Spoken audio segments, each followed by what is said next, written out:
Hello. Good afternoon to all of you. This is Gungun Kavriya welcoming you to the second day of Life Skill Development Workshop organized by IQAC of Acharya Shri Mahapragya Institute of Excellence, Asind. आज के कार्यक्रम की शुरुआत करते हुए सर्वप्रथम मैं बाहर से पधारे हुए अतिथि का महाविद्यालय के प्राचार्य डॉक्टर शंकरचर पंडा से निवेदन करूंगी कि वे पधारे और दीप प्रज्वलन करें। जोरदार करतल ध्वनि से।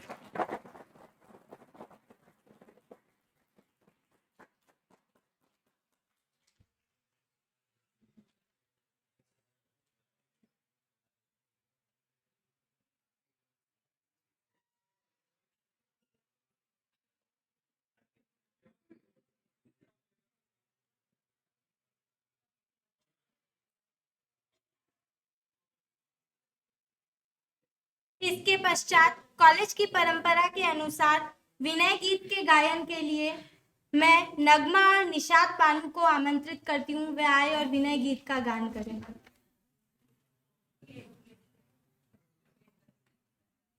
सभी लोग विनय गीत के लिए खड़े होंगे।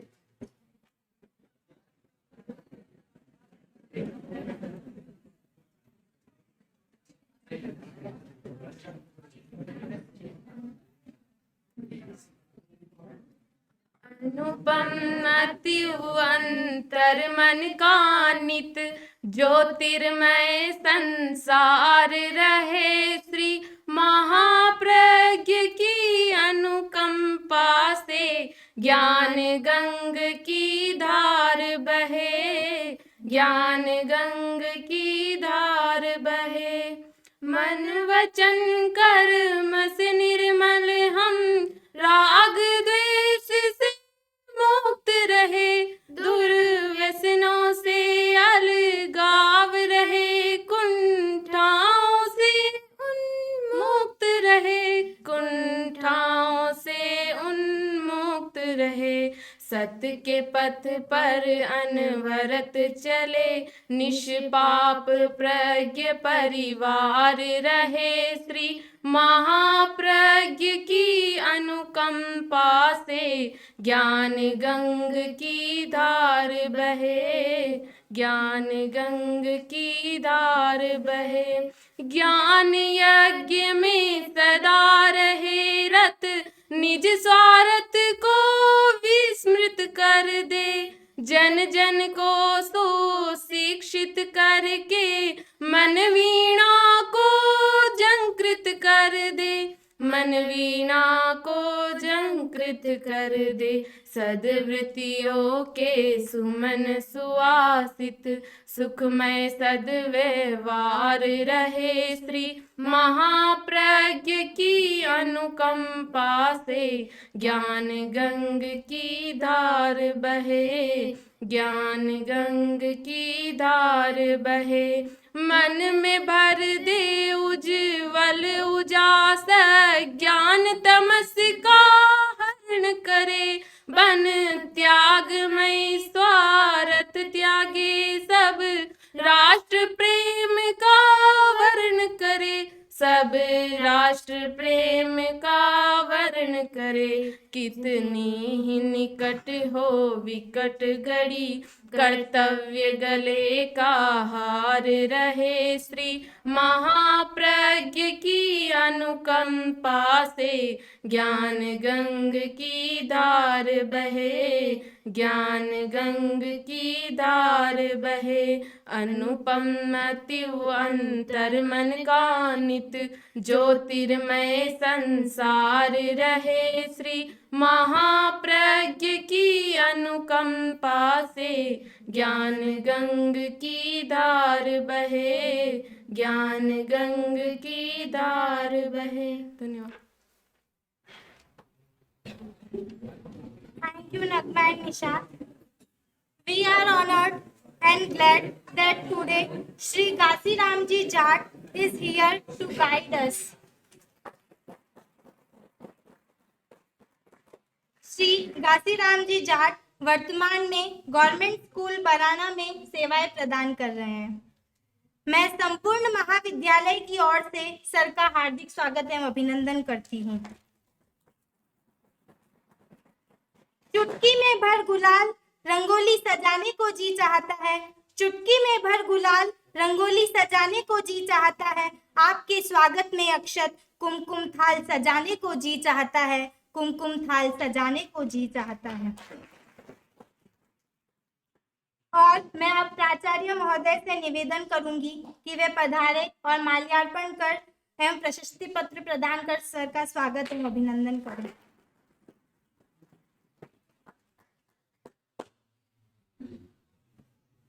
पहले हाँ सर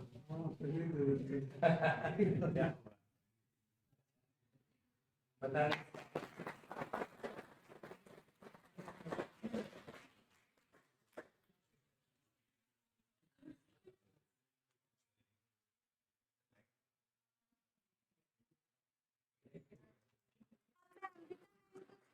लाना चाहती हूँ सर, उनको भी प्रशस्ति पत्र। टेलर सर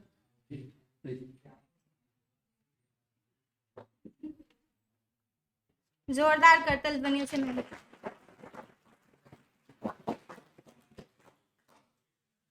हाँ मैडम को हाँ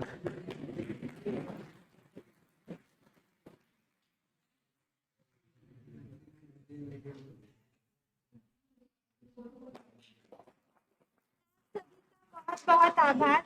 आज श्री घासीराम जी सर हमें रोजगार कौशल यानी एम्प्लॉयमेंट एबिलिटी स्किल्स के बारे में जानकारी प्रदान करके मार्गदर्शन देंगे, परंतु उससे पहले मैं अमृता मैम को स्टेज पे बुलाऊंगी एंगर मैनेजमेंट के विषय में जानकारी देने के लिए। मिस अमृता आचलिया, एक second. Miss Amrita Achlia is working as assistant professor in our college from 2017 to till date. She holds 7th position in MDUSC BCom exam in 2013-16 batch. She is master in commerce and bachelor in education. Today she is our resource person and her topic is anger management. Let's welcome her for the presentation. Big applause for ma'am.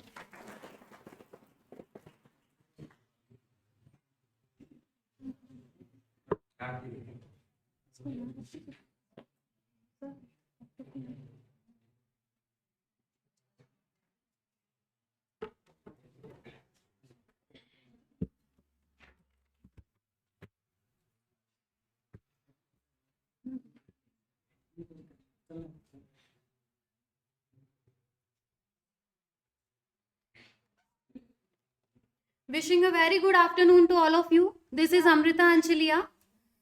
Students, आज जो हमारा topic है, आज की date में अगर देखा जाए तो ये एक बहुत इम्पॉर्टेंट फैक्टर है, दैट इज एंगर। ऐसा कोई है जिसे गुस्सा नहीं आता है तो वो मुझे पहले ही बता दे। कोई नहीं? और ऐसा कौन है जिसे बहुत ज्यादा गुस्सा आता है? ऐसा भी कोई नहीं। चलिए, कुल मिलाकर गुस्सा तो सभी को आता है। आज हम ये देखेंगे, और गुस्सा आना कोई बुरी बात नहीं है, वो सारी चीजें आज हम डिस्कस करने वाले हैं। आज हम समझेंगे एंगर को किस तरीके से मैनेज किया जाता है। यहाँ पर सबसे पहले एक चीज क्लियर कर दे कि हमें गुस्से को खत्म नहीं करना है, हमें गुस्से को मैनेज करना है, क्योंकि अगर किसी इंसान को गुस्सा नहीं आएगा तो वो वास्तव में अपनी लाइफ में कुछ कर ही नहीं पाएगा। तो गुस्सा आना भी जरूरी है, बट कैसे उसको आप पॉजिटिवली डायरेक्ट करते हो वो सारी चीजें आज हम देखने वाले। एक कोट आपको दिख रहा है, control your anger before it controls you. आपको क्या करना चाहिए? अपने गुस्से को उस लेवल पर कंट्रोल कर लेना चाहिए कि वो आपको कंट्रोल ना कर पाए, क्योंकि जब आपका गुस्सा हद से ज्यादा बढ़ जाएगा, जब वो आपके कंट्रोल से बाहर हो जाएगा और आप कुछ ऐसा बोल देंगे या ऐसा कर देंगे जो कि वास्तव में गलत है, तो फिर क्या होगा? आप अपनी उन्हीं एक्ट से, अपने उन्हीं वर्ड से आप बंध जाएंगे और वो आपका गुस्सा आपको कंट्रोल कर देगा। तो आज हम सीखेंगे कि किस तरीके से आपको अपने एंगर को मैनेज करना है। किसी चीज को मैनेज करने से पहले ये समझना तो होगा कि हम मैनेज किसे करना चाह रहे हैं, एक्चुअली एंगर होता क्या है। तो हम आज कुछ टॉपिक्स को डिस्कस करेंगे, आप स्क्रीन पर उनको देख सकते हैं। लाइक व्हाट इज एंगर, हम समझेंगे कि गुस्सा कहते किसे हैं, फिर हम देखेंगे कि it is always worse to get angry, क्या गुस्सा होना हमेशा बुरी बात ही होती है? व्हाट कॉजेज एंगर, गुस्सा आता क्यों है? गुस्सा आता सभी को है, लेकिन हम ये समझ नहीं पाते कि किस कारण से हमें गुस्सा आ गया। उसके बाद है एंगर वर्सेस अग्रेशन। बहुत से लोग कहते हैं ना आप बहुत अग्रेसिव हो और आप बहुत एंग्री हो, हम उन्हें एक मानते हैं, बट एक्चुअली ये एक दूसरे से डिफरेंट है। कैसे, वो हम देखेंगे। What is anger management, anger को किस तरीके से मैनेज करना है, कैसे आपको अपने एंगर को समझना है और किस तरीके से आप उससे डील करोगे, ये सारी चीजें आज हम यहाँ पर देखने वाले हैं।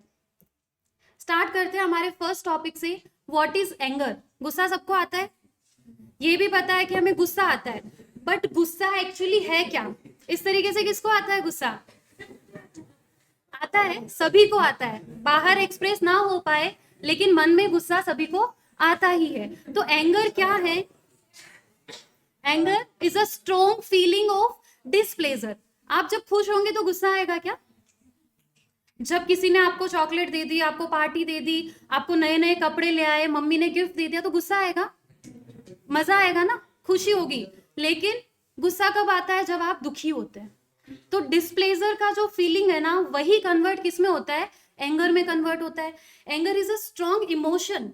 ये क्या है? एक इमोशन है। जो आपके नॉर्मल इमोशंस होते हैं उसी की तरह गुस्सा भी एक भावना है, मनुष्य की स्वाभाविक भावना है गुस्सा। That you feel when you think that someone is behaved in unfair और unacceptable way that you do not like. हमने किसी को कोई काम करने के लिए कहा, हमने कहा कि आप हमारे लिए 5 पेन ले आइए, अपने किसी फ्रेंड को कह दिया। अब वो 5 की जगह सिर्फ 2 ही पेन ले आया, तो क्या होगा? गुस्सा आएगा। क्यों आएगा? क्योंकि ये चीज हम एक्सेप्ट नहीं कर पा रहे, क्योंकि ये चीज हमें पसंद नहीं आई। तो वहां पर जो इमोशन हम फील करते हैं और जिसको हम स्ट्रांगली फील करते हैं ना, वही क्या होता है? गुस्सा होता है। नेक्स्ट देखेंगे, is it always worse to get angry, क्या गुस्सा होना गलत है? बहुत से लोग कहते हैं ना गुस्सा कभी मत करो, बिल्कुल शांत रहो, बिल्कुल गुस्सा करना ही नहीं है। तो क्या गुस्सा करना इतना बुरा है? देखिए, anger is not the enemy. गुस्सा जो है ना वो हमारा दुश्मन नहीं है, वो भी हमारा फ्रेंड है। लेकिन कब? जब तक वो आपके कंट्रोल में, क्योंकि जब आउट ऑफ कंट्रोल हो जाते हैं तो हम खुद ही खुद के दुश्मन बन जाते हैं। तो इसी तरह एंगर जब तक आपके कंट्रोल में है ना, वो आपका एनिमी नहीं है। Anger is completely normal, usually healthy human emotion. अगर आप गुस्सा नहीं करते हो तो आप हेल्दी नहीं रह पाओगे। आपकी हेल्थ के लिए गुस्सा करना भी जरूरी है, but up to a level, आपके कंट्रोल में होना चाहिए।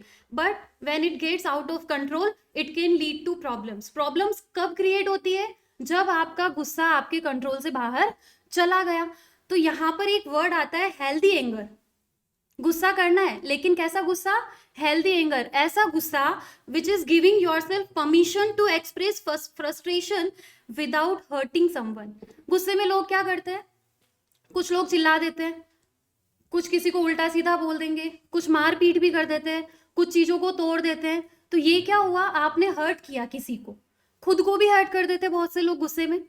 तो ये है ना, ये हेल्दी एंगर नहीं है। हेल्दी एंगर क्या होता है? आपको ये बताना है कि यस यू आर फ्रस्ट्रेटेड, लेकिन आपको इसे बहुत शांति से बताना है और इस तरीके से बताना है कि सामने वाले को या फिर आपको खुद को भी उस चीज से हर्ट ना हो।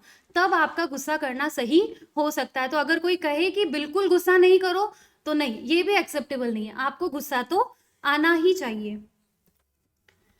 अब हम रीजंस की बात करते हैं, कोजेज यानी कि कारण, किन कारणों से गुस्सा आता है। तो बेसिकली 2 फैक्टर्स होते हैं, एक्सटर्नल और इंटरनल। एक्सटर्नल मतलब बाहरी कारण और इंटरनल मतलब जो हमारे अंदर है। एक्सटर्नल में हमने लिखा है 2 पॉइंट्स को।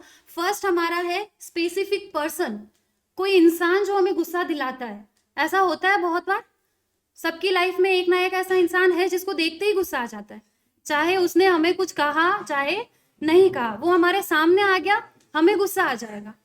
होता है? बिल्कुल। तो ये होता है एक्सटर्नल फैक्टर या एक्सटर्नल इवेंट, किसी इंसान को देख के या किसी इंसान के किसी काम से या उसकी किसी बात से हमें गुस्सा आया।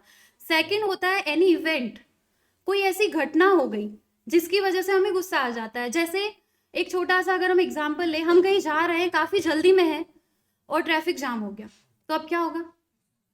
आएगा सबको कि ये क्या तरीका है, क्या लोग मैनेज नहीं कर सकते हैं ट्रैफिक को। तो ये क्यों हुआ? एक्सटर्नल इवेंट की वजह से।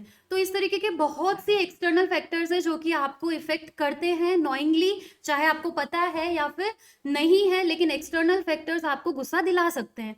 इसके बाद आते हैं इंटरनल फैक्टर्स जो कि आपके खुद के अंदर है। उसमें सबसे इंपॉर्टेंट वरी, टेंशन, चिंता।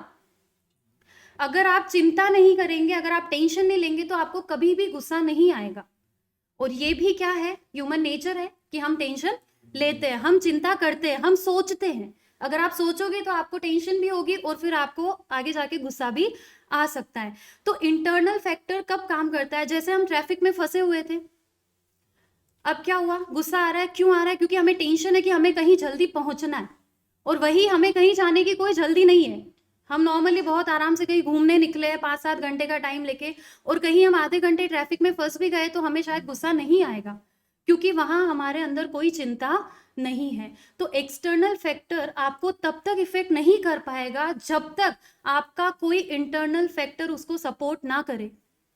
तो बेसिकली जो गुस्सा आता है ना, किसी दूसरे इंसान की वजह से नहीं आता है, किसी दूसरी घटना की वजह से नहीं आता है। वो किस वजह से आता है? आपके मन की परिस्थिति के अनुसार। कभी होता है ना, एक ही सिचुएशन में कभी तो हम गुस्सा कर जाते हैं और कभी हम आराम से वहां से निकल जाते हैं। वो क्यों होता है? क्योंकि उस टाइम आपके मन में कुछ अलग बात चल रही थी। तो ये जो आपके इंटरनल फैक्टर्स है, इसमें सेकंड देखिए, मेंटल इंस्टेबिलिटी। मेंटली स्टेबल बहुत कम लोग होते हैं। हम भले ही एक्ट करें कि हम स्टेबल है, लेकिन मन में तो उथल पुथल चलती रहती है। तो जब आप मेंटली स्टेबल हो जाते हैं ना, तो फिर आप क्रोध नहीं करेंगे, आप एक्सप्रेस नहीं करेंगे, आप अग्रेसिव तो बिल्कुल नहीं होंगे। लेकिन जहां मेंटल इंस्टेबिलिटी की सिचुएशन आ जाती है, जहां आप मानसिक रूप से अस्थिर हो जाते हैं, मूड स्विंग्स जिसको हम एक तरीके से कह सकते हैं, जितने ज्यादा मूड स्विंग्स होते हैं ना, उतना ही ज्यादा इंसान गुस्सा करेगा। Lake of acceptance of a situation, किसी सिचुएशन को एक्सेप्ट नहीं कर पाना। ये आज की यूथ में बहुत बड़ी प्रॉब्लम है कि हमारे अंदर एक्सेप्टेंस पावर नहीं है, हम एक्सेप्ट नहीं कर पाते हैं। एक छोटा सा एग्जांपल, जैसे अभी बीएड के एग्जाम्स हुए थे, सॉरी रीट का एग्जाम हुआ था, फिर क्या कर दिया था गवर्नमेंट ने? उसको कैंसिल कर दिया था। उस टाइम काफी न्यूज भी आई थी, किसी ने सुसाइड कर लिया, किसी ने दंगे किए, इस तरीके की चीजें हुई थी। क्यों हुई? क्योंकि वो लोग सिचुएशन को एक्सेप्ट नहीं कर पाए। तो जब आप सिचुएशन को एक्सेप्ट नहीं करते हो तो आपका जो इंटरनल फैक्टर है वहां से आपको गुस्सा दिलाता है। After that people rating, Facebook पे पोस्ट करते हैं तो क्या सोचते हैं? लाइक्स आने चाहिए, मेरे तो 100 लाइक्स आए, मेरे 500 लाइक्स आए। ये क्या है? लोग आपको रेटिंग दे रहे हैं और उससे आप खुश हो रहे हैं। और ये आजकल सभी के दिमाग में चलता है कि लोग हमें देखें, लोग हमसे इफेक्ट हो या इंस्पायर हो, जो भी। तो पीपल रेटिंग, अगर लोग आपको अच्छा अच्छा बोल रहे हैं तो आप खुश हैं, और अगर वही आपका क्रिटिसाइज करना शुरू कर दिया या फिर आपको कोई बुरी बात बोल दी तो क्या होगा? गुस्सा आएगा। भले आप एक्सप्रेस करो ना करो, मन में तो बुरा लगेगा ना कि मुझे ऐसा क्यों बोल दिया। तो हम लोगों की वजह से इफेक्ट हो जाते हैं। तो ये सारे इवेंट्स है जो कि आपको गुस्सा दिलाने का काम करते हैं। Some are external and some are internal. कुछ बाहरी चीजें हैं और कुछ खुद आपके मन की चीजें जिनकी वजह से आप गुस्सा हो जाते हैं। अभी मैंने एक वर्ड यूज किया था, अग्रेशन। आप सभी जानते हैं, कहते हैं ना बहुत अग्रेसिव है, बहुत जल्दी गुस्सा करने लग जाता है, तोड़ फोड़ कर देता है। तो हम एंगर और अग्रेशन को एक समझ लेते हैं, बट एंगर और अग्रेशन दोनों अलग है। एंगर और अग्रेशन अलग कैसे हैं? देखिए इसको। While anger is a feeling और emotion, aggression is the behaviour और action taken that is destructive और वायलेंट। गुस्सा जो है ना वो हमेशा वायलेंट यानी कि हिंसक नहीं होता है। गुस्से से हमेशा किसी का बुरा हो जरूरी नहीं है, लेकिन अग्रेशन हमेशा बुरा करके जाएगा, चाहे वो आपका बुरा कर रहा है या फिर आपके साथ जो दूसरा इंसान है उसके साथ कुछ गलत कर देगा। बट अग्रेशन जो है ना वो एक एक्शन है, जबकि एंगर क्या है? इमोशन है। एंगर हमेशा बुरा नहीं है, but aggression always worst situation. देखिए, anger is an impermanent emotional state. Anger क्या है? इम्पर्मानेंट। आप किसी से गुस्सा हो गए तो क्या जिंदगी भर गुस्सा रहेंगे? किसी बात से गुस्सा आ गया, 1 घंटा 2 घंटा, 1 दिन 2 दिन, उसके बाद तो आपका गुस्सा शांत होगा ना। तो एंगर क्या है? इम्पर्मानेंट है, वो लाइफ टाइम लाइफ लॉन्ग आपके साथ नहीं रहेगा। बट अग्रेशन जो है ना, on the other hand, is a regular attempt to hurt a person और टू डिस्ट्रॉय प्रॉपर्टी। अग्रेशन जो है ना वो नेचर होता है। जो अग्रेसिव लोग होते हैं ना, वो क्या करते हैं, हर समय बस तोड़ फोड़ करने की बातें, लड़ाई झगड़े करने की बातें, तो ये अग्रेशन होता है। तो आप एंग्री है या फिर अग्रेसिव, ये आपको समझना बहुत जरूरी है, क्योंकि अगर आप एंग्री है तो आपको एंगर मैनेजमेंट से बहुत हेल्प मिल जाएगी, आप वहां से खुद को कंट्रोल कर सकते हो। बट अगर आप अग्रेसिव हो तो वहां पे आपको थेरेपीज की भी जरूरत पड़ सकती है, क्योंकि अग्रेशन केवल खुद से कंट्रोल नहीं हो सकता। तो anger is different and aggression is different. अब हम अपने टॉपिक के बारे में डिस्कस करेंगे। आई थिंक आप लोगों को अब तक ये तो क्लियर हो गया कि एंगर क्या है, गुस्सा क्या है और हमें गुस्सा क्यों आ जाता है। अब हम देखेंगे गुस्सा आता सभी को है, अब इस गुस्से को मैनेज कैसे करना है। स्टार्टिंग में ही मैंने बोला गुस्से को खत्म नहीं करना है, हमें उसको सिर्फ कंट्रोल में रखना है।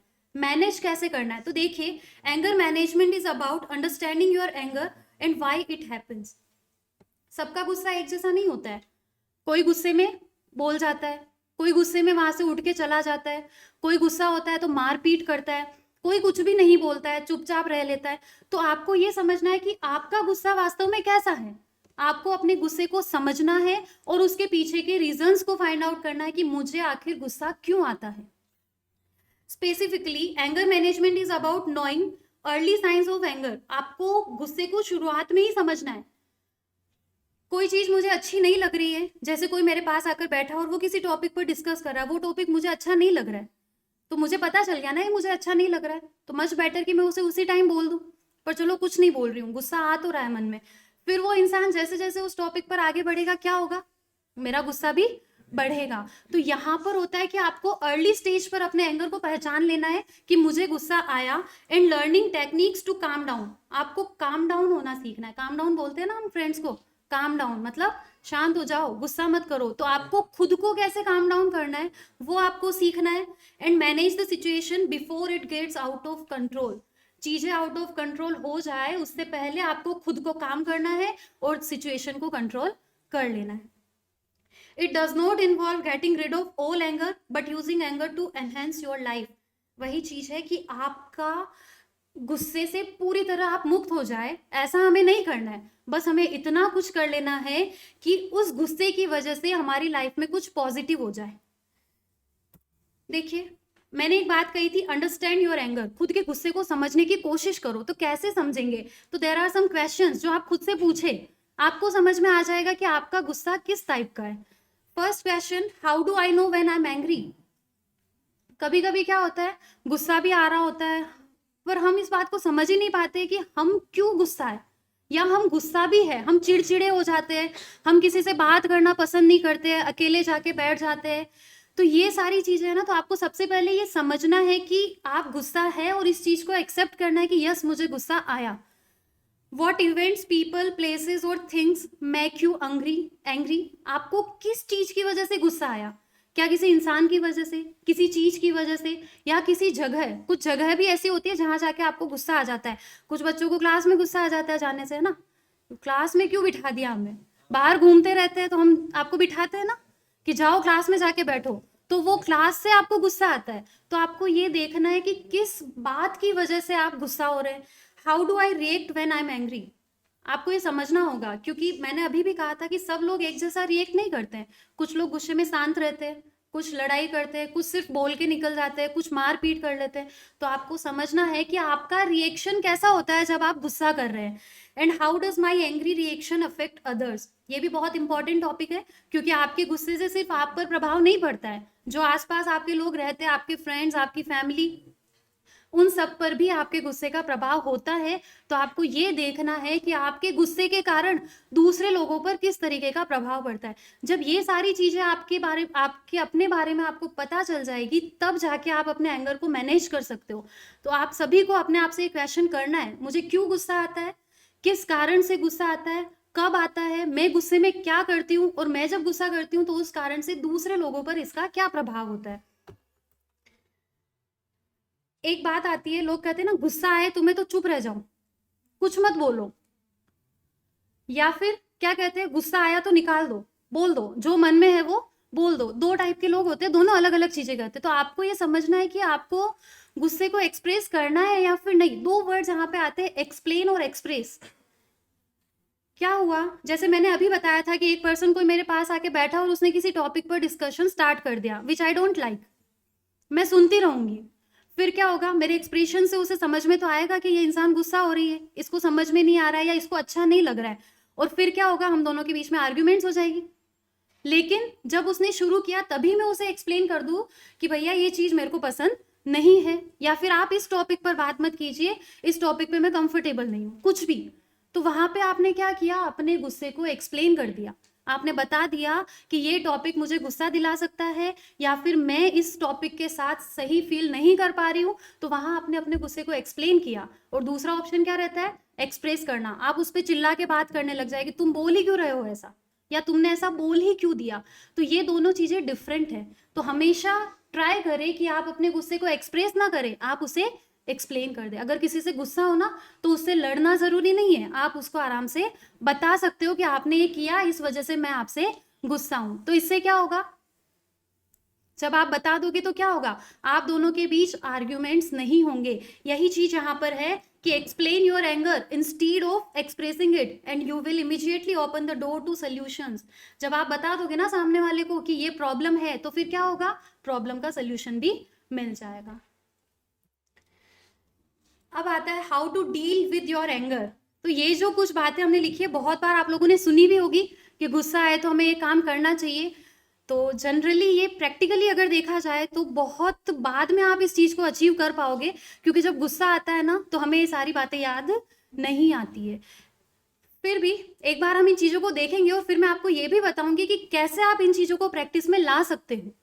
फर्स्ट लिखा है ब्रीथ डीपली, गहरी सांसें लीजिए। कल जो यहाँ योगा सेशन में थे, मैम ने भी यही बताया था ना कि सांसों पर कंट्रोल करके आप अपने बिहेवियर को कंट्रोल कर सकते हो, अपने हार्मोन्स को कंट्रोल कर सकते हो। तो जब भी गुस्सा आए ना, 10 सेकंड 20 सेकंड के लिए शांत हो जाइए और गहरी सांस ले लीजिए। आपका 50% गुस्सा वहीं खत्म हो जाएगा।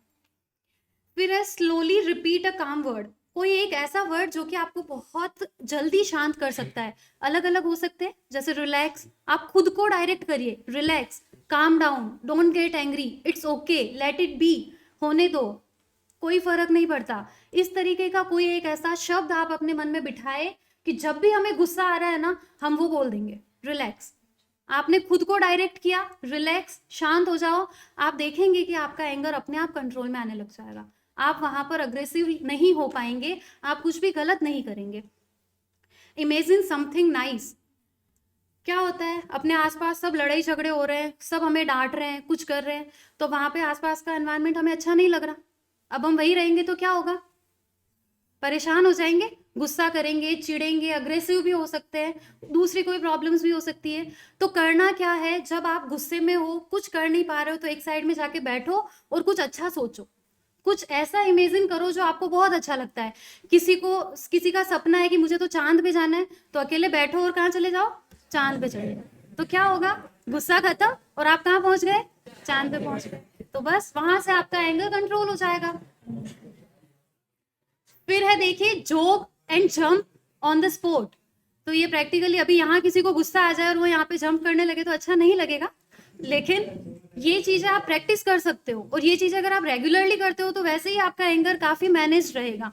आपको गुस्सा आया, आप वहां से हट जाइए और कोई भी स्मॉल एक्सरसाइजेस, कोई भी लाइट एक्सरसाइज आप करिए, योगा करिए, मेडिटेशन करिए, वो चीजें आपको आपके उस एंगर वाले स्टेट से बाहर ले जाएगी।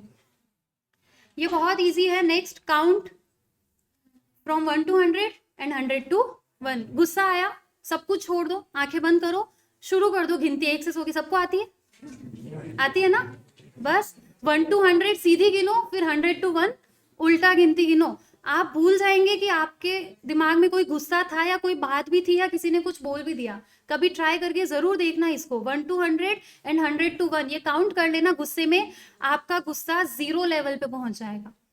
Listen to music, music therapy एक बहुत अच्छा आजकल इलाज के रूप में भी इसको लिया जाता है कि आप म्यूजिक सुनिए। तो क्या करना है, फोन सबके पास है, ऐसा तो शायद कोई होगा जिसके पास फोन नहीं है। उस फोन में अपनी जो पसंदीदा गाने हैं जो आपको खुश करते हैं उनकी एक प्लेलिस्ट बनाओ। जैसे ही गुस्सा आए, मन शांत नहीं है, मूड खराब है, गाने सुनो बैठ के, वहां से भी आप अपने आप को बहुत शांत रख सकते हैं। टॉक टू समवन, ये बहुत अच्छा तरीका है। कोई हमारा ट्रस्टवर्दी पर्सन, कोई हमारा फ्रेंड हो सकते हैं, हमारी फैमिली हो सकते हैं, कोई भी, जिस पर भी आप विश्वास करते हैं, जो आपके साथ कंफर्टेबल हो और जिनके साथ आप कंफर्टेबल है, आप उनसे बात करिए। तो इससे भी क्या होगा, आपका गुस्सा कंट्रोल होगा। अकेले बैठ के गुस्सा करने से बेटर है कि आप अपने उस गुस्से को किसी पर्सन को एक्सप्लेन कर दीजिए, आपका गुस्सा वहां से शांत हो सकता है। यहाँ पे 3 तरीके हैं या 3 अप्रोचेस जहां से आप अपने गुस्से को डील कर सकते हो। देखिए, 1 बाय 1 चीजों को देखते हैं। फर्स्ट अप्रोच है एक्सप्रेसिंग। अभी मैंने बताया था ना, एक्सप्रेस करना। आप बता दो कि मुझे गुस्सा आ रहा है, लेकिन कैसे? उसको थप्पड़ मार के नहीं, उसको अच्छे से समझाओ कि आपने ये जो बोला ना, इसकी वजह से मुझे गुस्सा आया। एक्सप्रेस भी करना है, सिर्फ बताना नहीं। आपको उस बात में कोई पता चलना चाहिए कि आपको गुस्सा आया, but expressing in a healthy and positive way. Second आता है suppressing and third is calming. 1 by 1 देखते हैं। एक्सप्रेसिंग, किसी इंसान पर गुस्सा आया, करना क्या है? Expressing your angry feelings in an assertive not aggressive manner is the healthiest way to express anger. आपको क्या करना है? असर्टिव वे में, बिल्कुल सटीक तरीके से अपनी बात को बोलना है कि आपने ये बात बोला, आई डोंट लाइक इट, मुझे गुस्सा आया, आपने ये कहा इसलिए मुझे गुस्सा आया। तो इस तरीके से जब आप अपनी बातों को एक्सप्रेस करते हैं ना, तो वो सामने वाले को बुरी नहीं लगेगी। कहीं 5-10% चांसेस है उसको बुरा लग जाए, लेकिन आप उसको नहीं बोल के आप किसी थर्ड पर्सन के सामने जाके अपना गुस्सा एक्सप्रेस करेंगे, तो उस पर्सन को वो चीज ज्यादा हर्ट करेगी और आप लोगों के बीच में आर्ग्यूमेंट्स भी हो सकती है। तो इट इज मच बेटर कि आप खुद असर्टिव वे में अपना जो एंगर है उसको एक्सप्रेस कर दीजिए। पहला तो ये तरीका है कि गुस्सा आया तो क्या करो? एक्सप्रेस कर दो, बता दो कि हाँ हम गुस्सा है। सेकंड है सप्रेसिंग। सप्रेस करने का मतलब दबा दो, अपने गुस्से को क्या कर लो? दबा लो, पता ही मत चलने दो कि आपको गुस्सा आया। क्या ऐसा हो सकता है? यस। और ऐसा कोई नहीं है जिसने अपने गुस्से को कभी सप्रेस ना किया हो, हम करते हैं। बहुत बार ऐसा होता है कि हमें गुस्सा आ रहा है, फिर भी हम कुछ नहीं बोलते, चुप हो जाते हैं, मन ही मन गुस्सा कर लेते हैं, लेकिन वहां पे हम कुछ बोल नहीं पाते, उसको एक्सप्रेस नहीं कर पाते। That is suppressing. तो देखिए, anger can be suppressed and then converted और रीडायरेक्टेड। जैसे क्लास में किसी बच्चे को खड़ा करके हमने बोल दिया कि तुम तो पढ़ाई में बिल्कुल जीरो हो, क्या करोगे? फेल हो जाओगे एग्जाम में। अब वहां पे उस बच्चे के पास 2 ऑप्शन, पहला वही जवाब दे दे, लड़ ले, या फिर अपने जैसे 5 को और इकट्ठा कर ले और फिर उस टीचर के पीछे पड़ जाए। ये होता है। ये क्या है? नेगेटिव। आपने वहां पे कुछ नहीं बोला, लेकिन आपने पीठ पीछे कुछ ना कुछ ऐसा कर दिया। दूसरा होता है, आपको गुस्सा आया, बुरा लगा, इंसल्ट हो गई ना क्लास में, आपने उसको पॉजिटिव डायरेक्शन में दिया कि मैं पढ़ के बताऊंगा, मैं मैम को टॉप करके दिखाऊंगा, मैं फर्स्ट डिवीजन पास होके बताऊंगा। तो ये होता है एंगर को सप्रेस करने का सही तरीका। सिर्फ दबा के मन ही मन घुटते नहीं रहना है, आपको उसको दबाना है और अपने एंगर को एक पॉजिटिव डायरेक्शन में ले जाना है, ताकि वो आपकी लाइफ में आगे जाके आपको हेल्प करेगा। अनएक्सप्रेस्ड एंगर, कभी कभी क्या होता है, हमने गुस्सा कर लिया, मन ही मन दबा लिया, कुछ नहीं बोला, फिर क्या होता है? मन से तो बातें गई नहीं। अगर आपने उसको पॉजिटिव डायरेक्शन दे दिया तब तो अच्छी बात, नहीं दिया, बस मन ही मन रख लिया। अब आपके दिमाग में यही है कि मुझे तो इंसल्ट कर दिया, मैं तो पढ़ ही नहीं सकता क्या? मतलब इस तरीके की नेगेटिविटी आपके अंदर आने लग जाएगी और उसके कारण से आपके साथ बहुत सी प्रॉब्लम्स हो जाएगी, जो कि आपके नेचर में भी दिखेगी और आपकी हेल्थ को भी इफेक्ट करेगी। ये जो ब्लड प्रेशर, डायबिटीज, ये सारी चीजें किस वजह से होती है? आपके अंदर के हार्मोन सही नहीं है, आप स्ट्रेस में हो, आप गुस्से में हो और आप उसको एक्सप्रेस नहीं कर पा रहे हो, आप फ्रस्ट्रेट हो गए लेकिन आप बता नहीं पा रहे हो, तो आप अंदर ही अंदर क्या होते जाते हैं? घुटते जाते हैं, गुस्सा कर रहे हैं। इन कारण से आपको बहुत सी बीमारियां भी हो सकती है। तो ये बहुत आप लोगों को ध्यान रखना है कि अगर आप एंगर को सप्रेस कर रहे हो ना, तो सिर्फ उसको मन में दबा के नहीं रखेंगे, हम अपने एंगर को एक पॉजिटिव डायरेक्शन देंगे, तभी हम उसको सप्रेस करेंगे। एंड द थर्ड, जिसमें कोई हार्म नहीं है, सबसे बेस्ट है, एंड दैट इज कामिंग। शांत हो जाओ। और इस लेवल तक पहुंचने में आपको बहुत टाइम लगेगा, हमें भी लगता है, हम भी आप ही जैसे, हमें भी गुस्सा आता है, हम भी कभी एक्सप्रेस करते हैं, कभी सप्रेस कर देते हैं, लेकिन काम डाउन होना बहुत मुश्किल है। देखिए, finally you can calm down inside. आप खुद मन में शांत हो जाइए। तो इससे क्या हुआ? आपने एक्सप्रेस भी नहीं किया, बाहर किसी को भी नहीं बताया कि मुझे गुस्सा आया, आपने सप्रेस भी नहीं किया, मन में भी गुस्सा नहीं है, और आप क्या हो गए? बिल्कुल शांत हो गए। तो ये सबसे बेस्ट अप्रोच है to deal with your anger. और ये कैसे पहुंचेंगे आप इस लेवल तक? तो इसके लिए आपको चाहिए रेगुलर प्रैक्टिस। और इन प्रैक्टिसेस में क्या है? सबसे पहला, यू हैव टू चेंज। आपको चेंज करना पड़ेगा अपने सोचने के तरीके में, अपने रिएक्शंस के तरीके में। जब आप, एक बहुत इजी इसका मेथड है मेडिटेशन। आप रोज आधा घंटा मेडिटेशन कीजिए। मेडिटेशन में नींद आ जाती है तो मेडिटेशन म्यूजिक अवेलेबल है, आप वो म्यूजिक सुनते जाइए और साथ में मेडिटेशन कीजिए। आप बहुत शांत हो जाएंगे, आपका गुस्सा वहाँ से बहुत आसानी से मैनेज हो जाएगा और आपको ना एक्सप्रेस करना पड़ेगा ना सप्रेस करना पड़ेगा। एंड एट लास्ट मैं आप लोगों को 3 टिप्स दूंगी। तो यहाँ पे अभी कुछ लोगों ने हाथ खड़ा किया था ना, जिनको बहुत ज्यादा गुस्सा आता है, तो उन लोगों को तो ये टिप्स फॉलो करनी ही है। नेक्स्ट 1 वीक तक आप करके देखिए, आप खुद फील करेंगे कि आपकी पर्सनालिटी में कुछ चेंज आया है। आपके फ्रेंड्स, आपकी फैमिली बोलेंगे कि यस, कुछ तो आप में बदलाव आया है। तो ये 3 टिप्स है। देखो, learn to ignore and tolerate. हम कहते हैं ना, हम सहन नहीं कर सकते। सबसे बड़ी कमी क्या है? टॉलरेंस हमारे अंदर नहीं है, हम सहन नहीं कर पाते। तो आपको इग्नोर करना सीखना है। इग्नोर का मतलब, कॉलेज में कोई ऐसी बात हो रही है जिसमें हमारा कोई इन्वॉल्वमेंट हो, जरूरी ही नहीं है, फिर भी हम उस टॉपिक के बीच में इंटरफेयर करते हैं, तो इससे क्या होता है? सामने वाला तो इरिटेट होगा और आप खुद भी क्या हो जाएंगे? वहां पे एंग्री हो जाएंगे, आपको भी गुस्सा आएगा, आप भी नॉर्मल स्टेट ऑफ माइंड में नहीं रह पाएंगे। तो सबसे इंपॉर्टेंट चीज है लर्न टू इग्नोर। जितना हो सके चीजों को इग्नोर करो, और स्पेशली जो चीजें आपको गुस्सा दिलाती है ना, उनको तो आप 100% इग्नोर करो। हमें उस तरफ ध्यान ही नहीं देना है जिसकी वजह से हमें गुस्सा आता है, तो आप गुस्सा नहीं करेंगे। और टॉलरेंस बहुत इंपॉर्टेंट, सहन करना सीखिए, क्योंकि हम सभी में सहन शक्ति की बहुत कमी है। आप सभी को ये फील होता है कि हम सहन नहीं कर पाते हैं। हम मम्मी को डांटते हैं, है ना? पहले तो मम्मी ही डांटते थे केवल, आजकल क्या करते हैं? बच्चे भी मम्मी को डांट देते, पर मम्मी तो सहन कर जाते हैं। लेकिन अगर मम्मी हमें डांटते तो हम सहन करते हैं? पलट के जवाब देते हैं, गुस्सा करते हैं, रूठ के रूम में बैठ जाते हैं। तो ये क्या है? सहन शक्ति की कमी है। तो आप सहन करना सीखिए। सेकंड है ट्राई टू बी डिटैच्ड। अगर कोई XYZ पर्सन है, वो मुझे आके पागल बोल के चला गया, मुझे बहुत ज्यादा फर्क नहीं पड़ेगा, ठीक है, होगा। लेकिन मेरी कोई फ्रेंड यहाँ आप लोगों में से या फिर स्टाफ मेंबर्स में से या मेरी फैमिली में से कोई आके मुझे बोलते पागल है तू, तो क्या होगा? गुस्सा आएगा। क्यों आएगा? बिकॉज आई एम अटैच्ड, मैं उन लोगों से अटैच्ड हूँ। तो आपको डिटैच होना है लोगों से। डिटैच होने का मतलब है, अब जैसे आप लोगों ने रामायण सुनी है ना, लक्ष्मण रेखा थी, तो जब तक सीता जी उनके लक्ष्मण रेखा के अंदर थे, क्या कोई भी उनको छू सकता था? कोई भी खतरा था? तो आपको अपने चारों ओर ऐसी लक्ष्मण रेखा बना लेनी है कि नेगेटिव पीपल, नेगेटिव थॉट्स वो आपको छू भी नहीं सके। तो वहां से क्या होगा? जब आप डिटैच हो जाओगे लोगों से, तो वो आपको ना तो हर्ट कर पाएंगे, ना तो आपको इफेक्ट कर पाएंगे। And the last tip, don't react immediately. और ये बहुत इंपॉर्टेंट है। किसी फ्रेंड का फोन आया कि वो राम तो तुम्हारे लिए ऐसे कह रहा था, इमीडिएटली फोन रखते ही राम को फोन करेंगे कि तूने ऐसा बोल कैसे दिया, और फिर क्या करेंगे? झगड़ा। आज के बाद तू मेरे से कभी बात मत करना। रिएक्ट कर दिया, इमीडिएटली रिएक्ट कर दिया, तो ये गलत है।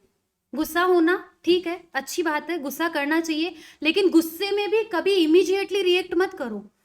थोड़ा खुद को टाइम दो, सोचो कि अगर उस पर्सन ने ऐसा कहा है तो किस बेस पर बोला, सिचुएशंस को समझने की कोशिश करो। तो जब आप इमीडिएटली रिएक्ट नहीं करते हो ना, तो आप अगर 100 बार झगड़ा करने वाले हो ना, तो आप 20 बार ही झगड़ा करोगे। 20 बार तो जरूरी भी हो जाता है, कभी किसी ने कोई गलती कर दी हो तो उसको बोलना भी पड़ेगा, डांटना भी पड़ेगा। लेकिन वो 80 बार तो आप फालतू में झगड़ा करने वाले थे, सिर्फ किसी के कह देने पर या किसी के कोई काम कर देने पर। तो ये चीज आप अपने दिमाग में फिट कर लीजिए कि हमें कभी भी इमीडिएटली तो रिएक्ट करना ही नहीं है, ना किसी पर्सन पर, ना किसी पर्सन की बात पर, ना किसी के किसी काम पर। हम इमीडिएटली कभी रिएक्ट नहीं करेंगे, हम पहले सोचेंगे और उसके बाद ही कुछ बोलेंगे या कोई दूसरा काम करेंगे। तो जब ये 3 टिप्स को आप रेगुलरली 7 दिन अपनी लाइफ में फॉलो करके देखो, इग्नोर करो, सहन करो, डिटैच हो जाओ लोगों से। डिटैच होने का ये मतलब नहीं है कि किसी से बात नहीं करनी, बात करिए, लेकिन अपने अंदर लिमिट्स फ्रेम कर लीजिए कि इस लिमिट के बाद मुझे किसी से कोई फर्क नहीं पड़ता। तो वहां पर आप अपने आप को कंट्रोल कर पाएंगे। एंड रिएक्ट आपको करना नहीं है हैंड टू हैंड, आपको पहले सोचना है और उसके बाद ही कोई स्टेप लेना है, कोई बात बोलनी है। तो इन चीजों को फॉलो करेंगे आप सब?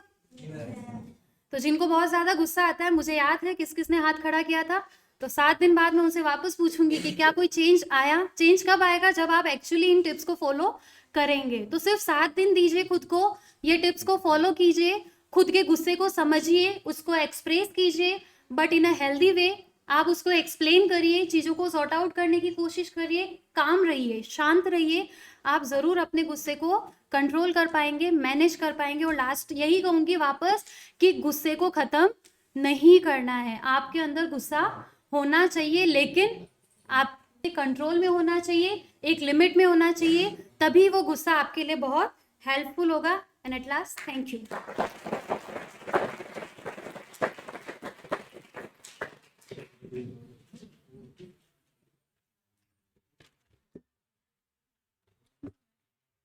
Thank you so much ma'am, आपने हमको एंगर मैनेजमेंट के बारे में बताया। अब कार्यक्रम को आगे बढ़ाते हुए मैं श्री घासीराम जी सर के बारे में 2 शब्द बोलना चाहती हूँ। Shri Ghasiram ji Jat sir is a source of inspiration among the rural students.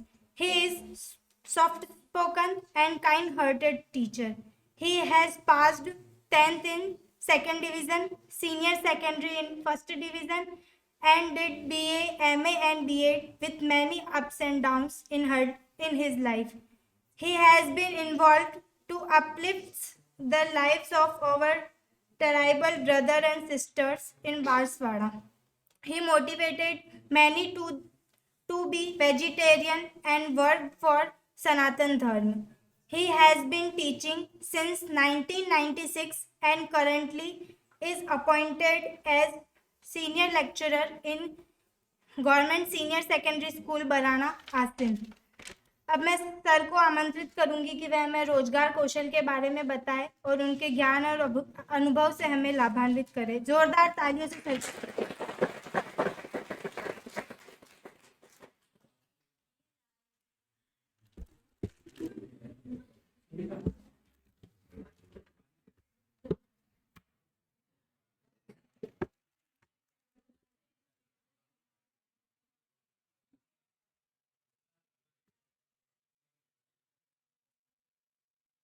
माँ शारदे को नमन।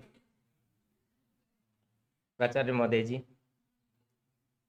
नथुलाल जी सर और विद्वान प्रोफेसर्स अदर जिनसे परिचय नहीं है मेरा, और महाविद्यालय में अध्ययनरत सभी भैया और बहनों, पिछले वर्ष भी सर ने बड़े ही सम्मान के साथ एक विषय पे बोलने के लिए मुझे बुलाया था। बहुत खुशी हुई।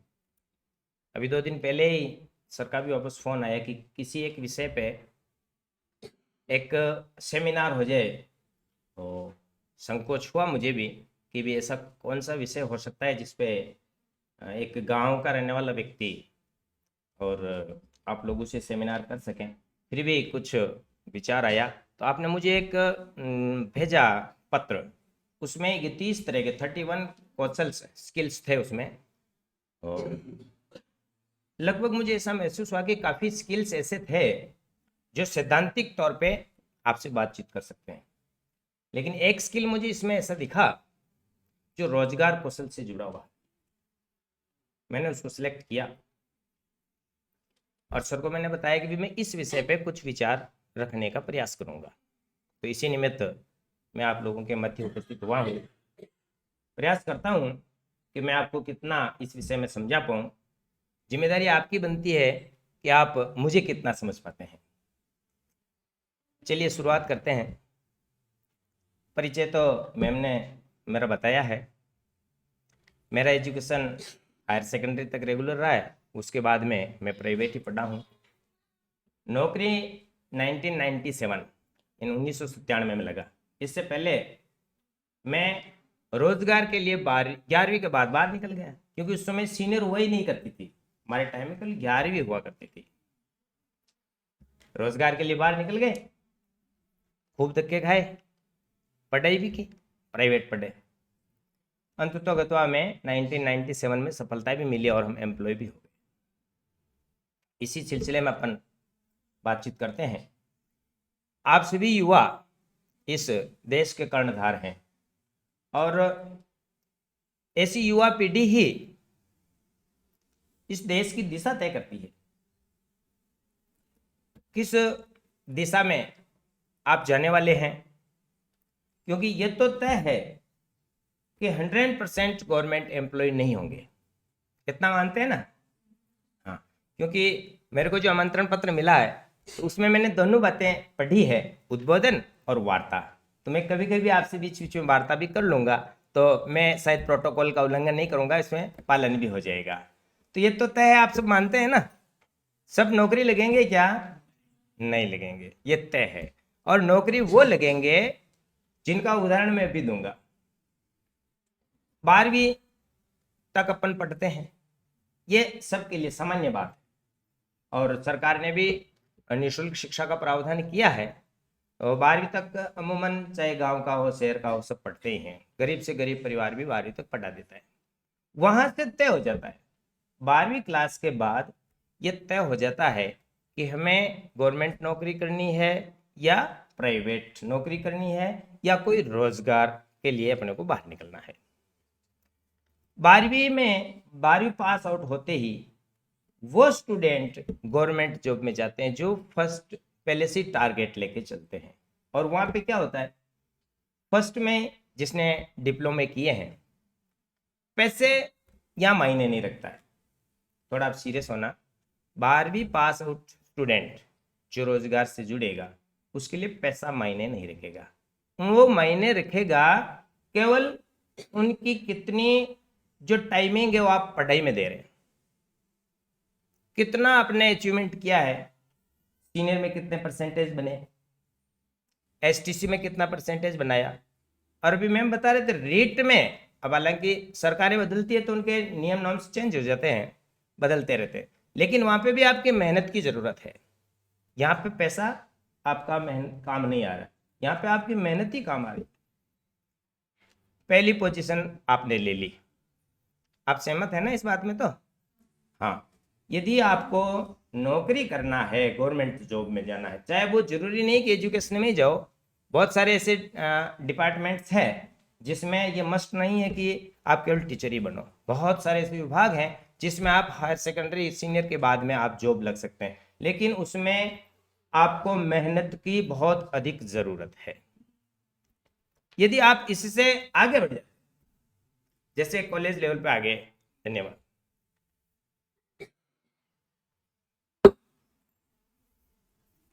यहां पर आने के बाद में अब आपकी सिचुएशन बदल गई,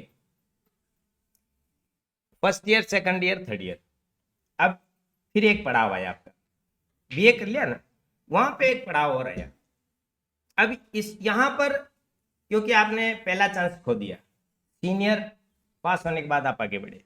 बहुत सारे ऐसे स्टूडेंट्स होते हैं जो 12वीं पास आउट होते ही कोई ना कोई जॉब अपने ऊपर एक अंडरलाइन करके चलते हैं कि मुझे इस जॉब में जाना है, और वो उसको पार कर लेते हैं।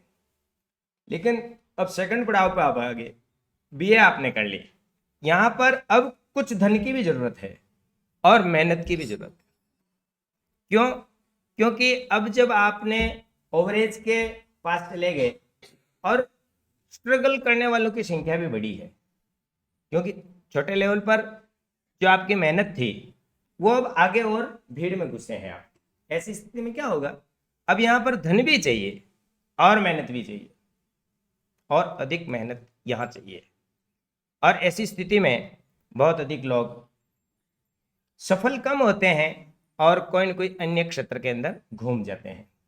इसके पश्चात में जैसे आपका मास्टर डिग्री होती है, एमए हो गया, प्रोफेशनल्स जो आपका हायर एजुकेशन होता है, उसके बाद में आप पीएचडी भी करते हैं और अन्य जितनी भी डिग्रियां होती है वो भी करते हैं। मेडिकल क्षेत्र में जाते हैं, साइंस सेंटर होते हैं, उनको 5-5 वर्ष तक ट्रेनिंग करनी पड़ती है। आप अंदाज लगाइए, इंजीनियरिंग हो, चाहे मेडिकल सेक्टर हो, चाहे और कोई भी डिपार्टमेंट हो, उसमें बहुत अधिक पैसे खर्च होते हैं, जिसको आप समझ सकते हैं। हम यदि पहली से 5वीं 8वीं तक के बच्चों को ये बात बताएंगे तो बच्चे नहीं समझ पाएंगे, लेकिन आप तो सब समझते हैं कि भी आगे जाने के बाद में पैसों की जरूरत पड़ती है।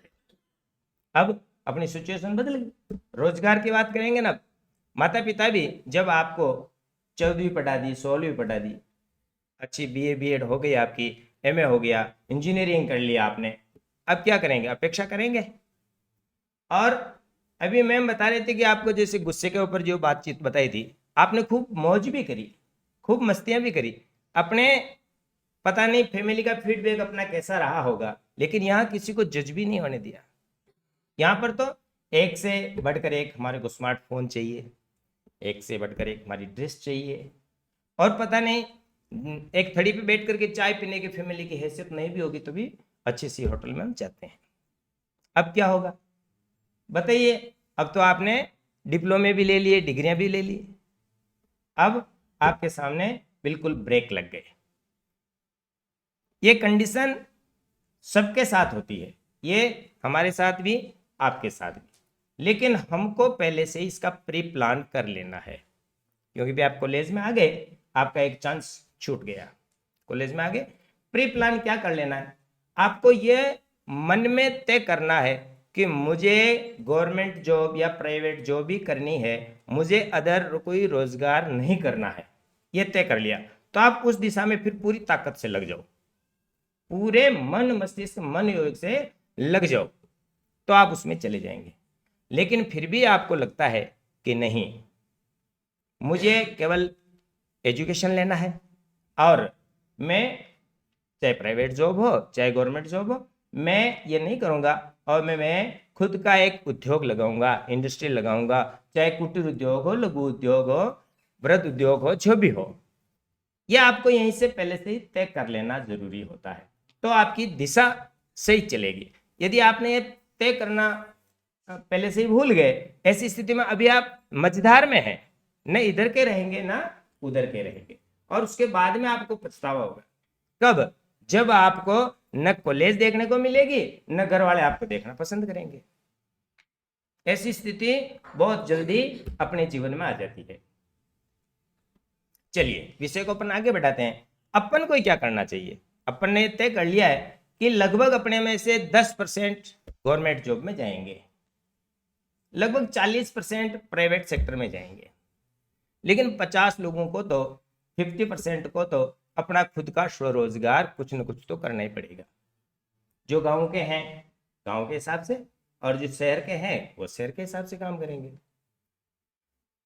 अनुभव जो जिस क्षेत्र का है उस क्षेत्र के अनुसार उनको अपना अपना अनुभव मिलता है। शहर के रहने वाले जो स्टूडेंट्स होते हैं उनको उनका अनुभव मिलता है, लेकिन गांव के रहने वाले जो स्टूडेंट्स होते हैं उनको रूरल एक्सपीरियंस होता है, गांव का अनुभव होता है। ये दोनों ही अलग अलग कंडीशन है।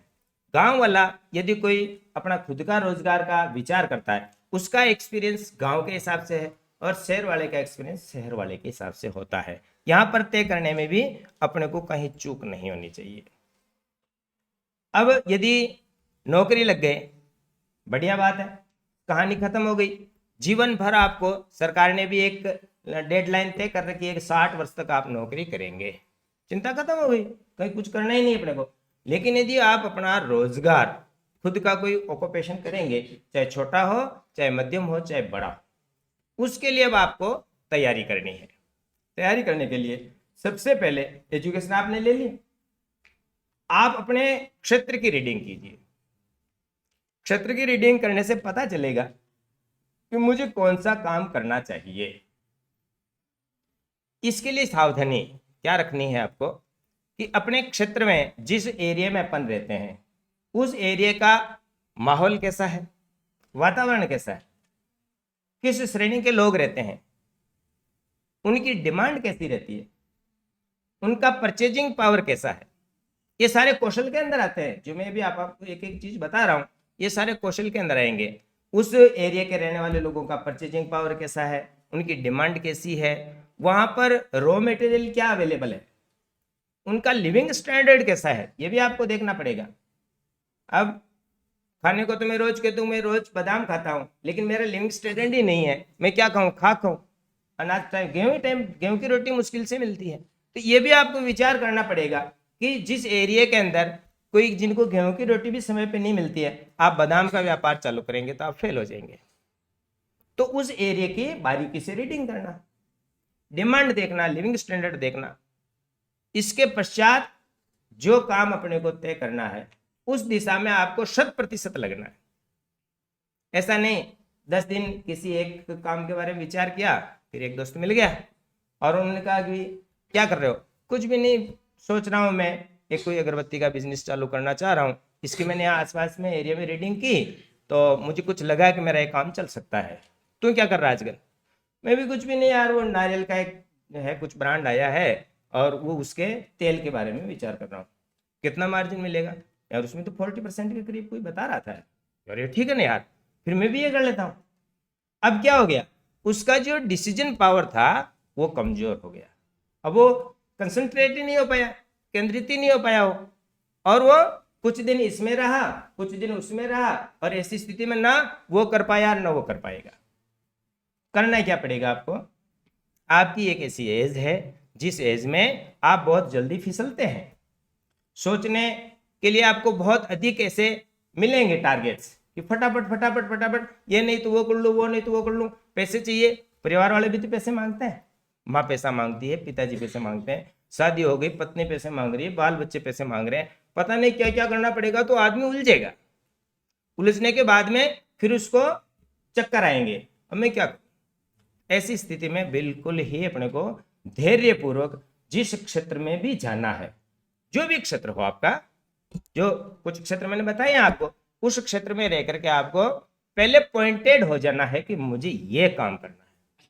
उस काम को आपने सोच लिया, सोचने के बाद उस पर आपको 100% देना, 100% देना, उसमें आपको डूबना है, डीपली जाना है। और डीपली जब जाएंगे तो अब आगे क्या मिलेगा आपको? उसके पॉजिटिव और नेगेटिव दोनों ही रिजल्ट निकलेंगे। जो भी धंधा चलता है उसका पक्ष भी है और विपक्ष भी है, अच्छे परिणाम भी आते हैं, बुरे परिणाम भी आते हैं। बिजनेस व्यापार कोई भी हो, उद्योग धंधा कोई भी हो, जरूरी नहीं कि वो 100% सफल हो, 90% हो, 80% हो, कुछ तो सफलता उसमें मिलती है, लेकिन उसमें भी उधारी डूबना, मार्केटिंग कमजोर होना, डिमांड बदल जाना, समय के अनुसार परिस्थितियां बदल जाना। जैसे भी कोरोना आया, अब कोई नहीं जान रहा था, किसी को पता था कि कोरोना आएगा, लेकिन आया और अच्छी अच्छी इंडस्ट्री डूब गई। तो ये जो परिस्थितियां होती है इसके अनुसार उसमें नेचर चेंज हो जाता है। अपन ने प्रॉपर्ली पता कर लिया, कितना टाइम चलाना अपने को? 15-20 मिनट, ठीक है। विषय को उस हिसाब से पूरा करें। अब अपन ने तय कर लिया है, मार्केटिंग देख ली, अपन ने तय कर लिया कि अपने इस काम में जाना है, तो 100% अपने को उसमें देना है। और उसके पश्चात में उसको डीपली अपन ने पता कर लिया, अब उसके लिए अपने को स्टार्ट होना है। ध्यान कीजिए, स्टार्ट होना है। स्टार्ट होने से पहले 3 ऑप्शन अपने सामने आएंगे। आप करना क्या चाहते हैं? कुटीर उद्योग, लघु उद्योग, वृद्ध उद्योग या ट्रेडिंग? व्यापार अनेक प्रकार के होते हैं, रोजगार के अनेक तरीके होते हैं। ट्रेडिंग में कुछ नहीं करना, इधर से लिया उधर दिया, जिसको बिचौलिया कहते हैं अपनी भाषा में, जो कॉमर्स में जो पढ़ाते होंगे, इंग्लिश में उसको ट्रेडिंग बोल रहे हैं। कुछ भी नहीं, कोई भी ब्रांड कंपनी का जो प्रोडक्ट कंपनी बनाती है उसमें बिचौलिए जो एजेंट होते हैं, वो ट्रेडर्स जो ट्रेडिंग कर लेते हैं, वो इधर से लिया उधर से दिया, उसका एक मार्जिन फिक्स होता है, उस फिक्स मार्जिन पे वो व्यापार कर लेते हैं। लेकिन कोई चाहता है कि मैं ट्रेडिंग नहीं करूंगा, मैं मेरा खुद का उत्पाद करूंगा, मेरी खुद की पहचान बनाऊंगा, चाहे मुझे कम मिले मार्जिन लेकिन लंबा चले। तो उसका पहला प्राथमिक चरण यहां से शुरू होता है कि आप कौन सा रोजगार सेलेक्ट कर रहे हैं। कुटीर, गृह, लघु, मध्यम, व्रत, बहुत सारे हैं। तो अब इसमें जैसे आपने कुटीर का काम लिया, घर का ही काम लिया, अब आपको जगह की जरूरत ही नहीं पड़ेगी। यहाँ पे आपकी जो लैंड वाली जो बात आती है वो समाप्त हो गई, क्यों? घर में ही करने वाले हैं ना काम। तो अब फिर आता है लेबर, लेबर घर परिवार वाले हो गए। लेकिन आपको लगा कि मैं ऐसा नहीं, मैं लघु उद्योग में जाऊंगा, तो पहला बिंदु आएगा कि लघु उद्योग के लिए आपको कॉमर्शियल जमीन चाहिए, ये आपको तय करना पड़ेगा। एग्रीकल्चर जमीन, सरकार ने नियम बदले हैं, एग्रीकल्चर जमीन पे भी आप अपना व्यापार, कुछ भी जो प्रोडक्शन होता है वो आप कर सकते हैं, लेकिन उसके कुछ लिमिटेशंस होते हैं, उस दरमियान तक आप कीजिए, उसके बाद में आपको उसको कॉमर्शियल में मर्ज कराना ही पड़ेगा। जमीन चाहिए, पहली तलाश आपको जमीन की करनी है, कहाँ मिलेगी जमीन? अब व्यापार का नेचर, जमीन कहाँ ढूंढोगे? आपको ऐसी चीज जो पब्लिक को डेमोटेट करनी है, जो जनता की नजर में होनी चाहिए। खाद्य तेल, जैसे एग्जांपल देता हूं मैं, खाद्य तेल जो यही बिकता है, अब यदि आपने उस खाद्य तेल की इंडस्ट्री ऐसी जंगल में जाके लगा दी जहां एक भी आदमी बरसों तक देखने के लिए नहीं आता है, ये आपका नेगेटिव पॉइंट है। यहाँ पे आपका 100 ग्राम तेल भी नहीं बिकेगा। वो आपको ऑन रोड चाहिए या ऐसे पब्लिक प्लेस चाहिए जहां पर जनता हमेशा आती जाती रहती है, वो आपके उस व्यापार को देखती है। अनायास चलते फिरते पूछ लेते ये किसका है भाई व्यापार, ये यहाँ पे मूंगफली का एक इंडस्ट्री लगी हुई है, मूंगफली का तेल निकालते हैं। लोगों को पता चल गया, किसी ने पूछा मुझे मूंगफली का तेल चाहिए, हाँ वो वहां पे मैंने लगी हुई देखी भैया, वहां जाना आप। ये क्या है, ये एडवर्टाइज, सेल्फ एडवर्टाइज होता है। पब्लिक की नोटिस में रहना चाहिए कि आपने व्यापार किस जगह, आपने इंडस्ट्री किस जगह लगी है। लेकिन ये जो कुछ सैंपल्स लाया हूं मैं, हमारे जैसी कोई इंडस्ट्री लगाते हैं उसके लिए कोई रोड की जरूरत नहीं है आपको, आप बिल्कुल इंटीरियर में लगाइए, क्योंकि उसका मार्केट यहाँ नहीं है। आप जैसे कोई भी व्यक्ति उसके परचेजर नहीं है, न हमको बेचना है ना आपको खरीदना है। हमने उस धंधे की रीडिंग की जिस धंधे को हमें पता है कि हम उसको कहीं ना कहीं बाहर ही बेचने वाले हैं जहां उसकी डिमांड है। उसके लिए आप इंटीरियर में भी इंडस्ट्री डाल सकते हैं, लगाइए ना। नंबर 2, फैक्ट्री लगाई है, अब बिजली भी तो चाहिए, बिना बिजली के तो कोई इंडस्ट्री नहीं चलती है। तो बिजली कहाँ से मिलेगी? जो आपने मैन्युफैक्चरिंग की है उसके लिए आपको लेबर चाहिए, उसके लिए आपको वजन को तोलने के लिए कांटा चाहिए, जो कांटे होते हैं ना वो चाहिए। अब कितनी परिस्थितियां, आपने एक काम की शुरुआत की है, कितनी परिस्थितियां आपके सामने अपने आप डेवलप हो रही है, ये आपको पहले से ही सोच लेना है। यदि आपने इंटीरियर डाल दी, ना बिजली मिलेगी, ना वहां पर आपको लेबर मिलेगी, ना कोई आपकी ट्रक को तोलने के लिए कांटा मिलेगा। ऐसी स्थिति में क्या होता है? ऐसी स्थिति में कुछ ऐसे गवर्नमेंट्स के प्लान होते हैं जिनको अपन रिक्को भी बोलते हैं या अविकसित औद्योगिक क्षेत्र भी बोलते हैं, या उसके आसपास का इलाका जो अपन एग्रीकल्चर लैंड खरीद करके अपने नाम पे करके और ऐसा काम कर सकते हैं। क्या फायदा? बिजली मिलेगी, लाइन दे रखी सरकार ने दे रखी है, बिजली मिलेगी, रोड मिलेंगे, वहां पर लेबर अपने आप आएगी, आपको कहीं ढूंढने के लिए नहीं जाना लेबर को, वहां लेबर अवेलेबल रहती है। तोलने के लिए बड़े बड़े कांटे हैं 50-50, 100-100 टन के, वहां अवेलेबल है। ये है अपने इसके पॉजिटिव पॉइंट जो आपको पहले से ही इंडस्ट्री में जाने से पहले ही आपको तय करने पड़ेंगे। ये हो गया, अपन ने देख लिया, बिजनेस भी देख लिया। अब इसका तीसरा जो फैक्टर आता है वो बहुत महत्वपूर्ण है, आप लोगों को इसके बारे में भी विचार करना चाहिए। जो अपन काम हाथ में लेने वाले हैं वो काम, अपन जो चीज बना रहे हैं उसके 3 बिंदु होते हैं। रॉ मटेरियल यही मिल रहा है, लेकिन उसका पक्का मटेरियल बनने के बाद में वो बाहर बिक रहा है, पहला फैक्टर। बनाया है तो यहाँ, लेकिन बिकेगा कहाँ? बाहर, उसकी मार्केटिंग आउट हो रही है। नंबर 2, यहाँ कच्चा माल नहीं है, हम कच्चा माल बाहर से मंगाएंगे लेकिन हम उसको लोकल में बेचेंगे, ये दूसरा बिंदु हुआ। लेकिन तीसरा बिंदु है, हम कच्चा माल भी बाहर से मंगाएंगे और पक्का माल भी हम बाहर बेचेंगे, ये सबसे खराब। अब आपने काम ऐसा पकड़ लिया कि न कच्चा माल यहाँ मिलता है न उसकी मार्केटिंग यहाँ हो रही है। कच्चा माल भी, रॉ मटेरियल भी बाहर से मंगाया, उसको बेचने के लिए आपको बाहर जाना पड़ रहा है। ये सबसे दुखद और घाटा वाला सौदा होगा, तो इसलिए पहले से आपको यह तय करना है। और दोनों फर्स्ट के जो दोनों है वो दोनों प्रॉफिटेबल बिजनेस है, चाहे कच्चा माल बाहर से मंगाएं और लोकल बेचें, या फिर कच्चा माल यदि यहाँ है तो यहाँ भी बेच सकते हैं और बाहर भी बेचें, तो भी कम से कम वन साइड तो आपकी सेफ है। ये पॉजिटिव पॉइंट है, और इस पॉजिटिव पॉइंट को देखने के बाद में ही आपको तय करना चाहिए। फाइनेंस प्रॉब्लम, पैसा चाहिए, जमीन की बात होगी, बिजली वहां से मिल रही, पैसा चाहिए, बताओ कहां से लाएंगे? अभी तो अपन बेरोजगार हैं। ऐसी स्थिति में सरकार भी हमें सपोर्ट करती है, जो आप सबको पता है। सरकार हमें बहुत सारे लोन देती है, आरएफसी देता है, प्रधानमंत्री रोजगार योजना से मिलता है, मुख्यमंत्री रोजगार योजना से मिलता है, मुद्रा लोन मिलता है।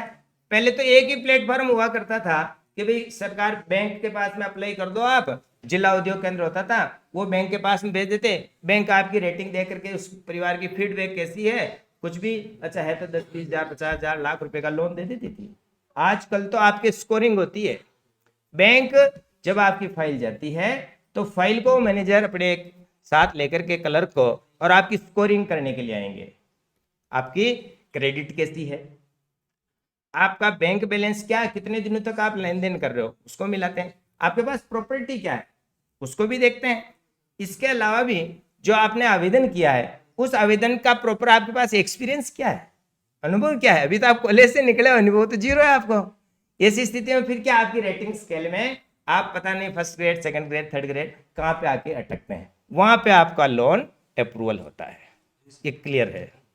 यदि आपका लोन अप्रूवल होता है तो मैक्सिमम 25 लाख की फाइल छोटे उद्योगों के लिए अपने सामान्यतः सारे के सारे बैंक स्वीकृत करते हैं।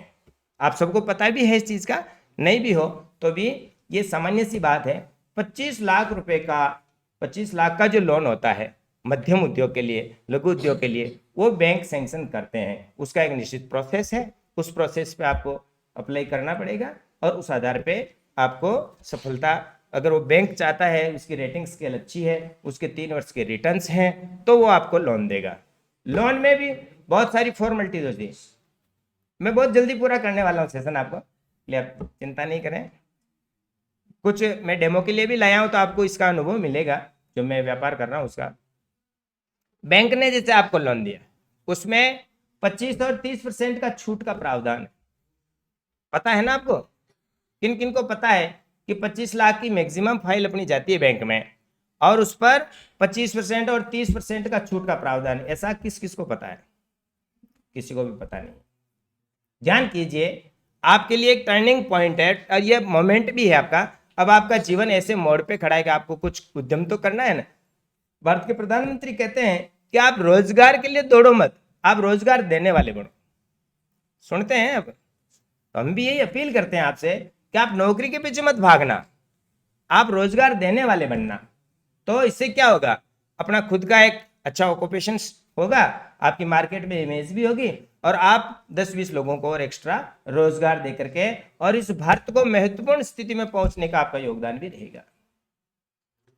अगर महिला के नाम पे आपकी फाइल जाती है तो उसमें 30% आपको छूट मिलती है लोन की, लेकिन यदि पुरुष के नाम से फाइल जाती है तो उसमें 25% छूट मिलती है। लेकिन आप ये मत सोच लेना कि लोन मैंने आज ले लिया 25 लाख का और 1 महीने बाद में उसको कह देंगे काट के जमा कर लो भाई, 25% काट के जमा कर लो, बाकी के जो 8-10 लाख रुपए अपनी जेब गर्म हो गई। ये नियम नहीं है। आपको 3 वर्ष तक इंडस्ट्री चलानी होगी और आपका छूट का पैसा बैंक के पास रिजर्व पड़ा रहेगा। आपके सारे ऑडिटर्स, ऑडिट होगी, 3 वर्षों की ऑडिट होगी, आपने कितने लोगों को रोजगार दिया है उसकी अटेंडेंस रहेगी। आपने व्यापार किया उसका ऑडिट कितना करवाया, आपने इंडस्ट्री 24 घंटा चलाई या आधा ही चलाई है, आपने मार्केटिंग कैसे की है, आपके डेबिटर्स क्रेडिटर्स कितने हैं, आपके पास में और प्रॉपर्टी क्या है, आपने एज पर नॉर्म्स यदि इंडस्ट्री चलाई है उसके बाद में फिजिकल वेरिफिकेशन होगा और वो आपके लोन में मर्ज करेंगे, आपको कैश नहीं देंगे। आपका जो लोन चलेगा ना उसमें वो मर्ज करेंगे आफ्टर 3 इयर्स, 3 वर्ष के बाद। इससे पहले आप भूल जाना। कहने का अर्थ ये हुआ कि आपको हर हालत में वो इंडस्ट्री चलानी ही पड़ेगी। यदि आप इंडस्ट्री नहीं चलाते हैं तो सरकार इतनी बेवकूफ नहीं है कि आपको 8 लाख रुपए घर बैठे दे दे। तो ये अपने मन में नहीं करें। एक उदाहरण के माध्यम से बताना चाहूंगा। मैं भी आप ही की तरह एक मध्यम परिवार से रहा हूँ। मध्यम क्या, बिल्कुल शॉर्ट। मैंने भी नौकरी से पहले काफी काम किया है। अभी यहाँ पर गोविंदपुरा मेरे पास एक इंडस्ट्री है, उसको भी मैंने इसी ढंग से मैंने कुछ चलाया है। ये देख रहे हैं आप, ये क्या है, इसको कौन कौन पहचानते हैं? कल एक जना पहचान रहा है, कोई बात नहीं, आप पहचान लेंगे, सब जानते हैं इसको। ये सफेद पत्थर है, ये सफेद पत्थर है। ये अपने एरिया में खूब है, अपने एरिया में खूब है ये। सुनिए, इसका आज दिन तक अपने दिमाग में कोई उपयोग आया क्या? ऐसा मैंने पहले बचपन में देखते थे, हमारे दादाजी होते थे जो इस चकमक से वो आग पैदा करते थे बीड़ी पीने के लिए, ऐसा देखा था मैंने। लेकिन जब मुझे भी कुछ लगा कि अपने को कुछ उद्योग क्षेत्र में जाना चाहिए तो 2008 में मैंने यह जमीन ले ली। उससे पहले मैंने कोई टारगेट नहीं किया और फिर मैंने रीडिंग की मुझे क्या करना है। तो दो तीनों बातें मैंने बताई कि कच्चा माल या तो यहाँ मिले और बेचो, बोले बात। नंबर 2, कच्चा माल यदि बाहर से ला रहे हैं तो फिर उसका बेचने का प्लेटफॉर्म लोकल होना चाहिए। तो हमने यही विचार किया। यहाँ पे पत्थर खूब है, अब सभी गांव से आते हैं, फेल्सवार, क्वार्ट्ज, सोडा भरपार है, पूछो ही मत। आप यहाँ रिश्ते में चल ही नहीं सकते हो, ठोकरें खाते हो, वो पत्थर है। हमने सोचा चलो इस धंधे को बिल्कुल गया बिटिया किसी काम का नहीं है, इसमें अपन एंट्री करते हैं। तो क्वार्ट्ज का हमने इंडस्ट्री लगाने का एक विचार किया। सर तो पता रहे थे फैक्ट्री भी, उसमें लगभग जब इंडस्ट्री स्टार्ट की मैंने तो 3 लाख रुपए मेरे पास थे। 48 लाख उसमें खर्च हुए, 24 लाख रुपए का हमारी लोन हुआ, बाकी का आप जैसों से लिए उधार। विश्वास था, रीडिंग की थी हमने कि उतर जाएगा पैसा। आसपास के क्षेत्र से खूब ये रॉ मटेरियल मिलता है, इसीलिए एग्जाम्पल के तौर पे देता हूं कि बिजनेस वही सक्सेस होता है या तो लोकल मार्केट आपका हो या फिर रॉ मटेरियल बाहर से खरीदते हैं तो यहाँ लोकल बेचो और लोकल रॉ मटेरियल तो आप बाहर बेचो। ये 2 पोजीशन में आपका चलेगा। इसके बाद में ऐसा नहीं कि हमारा व्यापार इजी हो गया, बहुत स्ट्रगल हुआ, बहुत संघर्ष हुआ। इसमें भी बहुत सारी कंपनियां क्या करती है, उसको माल को, मटेरियल को जब हम बाहर बेचते हैं ना तो उसको फेल कर देते हैं। केमिकल प्रोसेस में उसकी टेस्टिंग होती है। ये पत्थर अपने को देखने में तो कुछ भी नहीं दिख रहा है, सफेद पत्थर है, धोला भाटा है, लेकिन इसके 50 तरह के एनालिसिस होते हैं, 50 तरह के एनालिसिस होते हैं। इस तरह का जब इसको भट्टी में रखा जाता है इस पत्थर को, तो इस तरह ये पिघल करके एक इसका सैंपल बन जाता है, बहुत स्मूथ। आप देखिए इसको, ये 1400 डिग्री पे पिघलाया जाता है, ये नहीं टूटेगा। ये 1400 डिग्री पे पिघलाया जाता है और इसकी केमिकल प्रोसेस होती है, बहुत एनालिसिस होती है। और एनालिसिस होने के बाद में ये पहले इसका पाउडर बनाया जाता है, इस पत्थर को पीस करके इसका पाउडर बनाया जाता है। उस पाउडर से ऐसी टिक्कियां तैयार होती है। सुनिए, आप बातचीत बाद में भी कर सकते हैं, या कोई चीज समझ में नहीं आए तो मेरे से आप एकांत में भी रूबरू हो सकते हैं बाद में, लेकिन इस चीज को आप समझने की कोशिश करो कि हाउ कैन डू इट, हम इसको कैसे कर सकते हैं, इस पे तो विचार कीजिए। आप कुछ भी नहीं, पत्थर खूब पड़े, आपके घरों के आसपास में भी पड़े होंगे, लेकिन हमने मार्केट भी देखा। ये पत्थर है, इस पे मैंने लिखा है यहाँ पर 325, ऐसा कुछ सिंबल भी है, ऐसा हैश करके लिखा है इसके बाद में। ये हैश नहीं है, ये मैस है, यहाँ पर हैश बोलते हैं। समझ में आ रहा है ना? अब यहाँ लैंग्वेज चेंज होगी आपकी, क्योंकि ये भी आपको समझना पड़ेगा। जब आप मार्केटिंग करने जाएंगे तो आपका जो हैश लिखा हुआ है ये इस क्षेत्र के अंदर ये मेस साइज का काम करेगा। पूछेंगे तो भाई ये जो पाउडर लाए हैं आप क्वार्ट्ज का, इसकी वो प्रॉपरली टेस्ट करने के बाद कहें, हमारे को पूछेंगे कि इसमें सिलिका परसेंटेज कितना है। अब आपको भी मैं पूछ लेता हूँ, बताओ सिलिका परसेंटेज कितना है, तो आपके लिए नई चीज हो गई नहीं है। लेकिन जब मैं इसमें डीपली गया, मैं जब गहराई में गया, तो ये चीज मैंने पहले ही सीखी, क्या होता है, कितनी प्रोसेस होती है, इसमें क्या क्या चीजें हैं, क्योंकि एक्चुअली मैं केमिस्ट्री से था तो इसका जानकारी मुझे पहले से ही थी।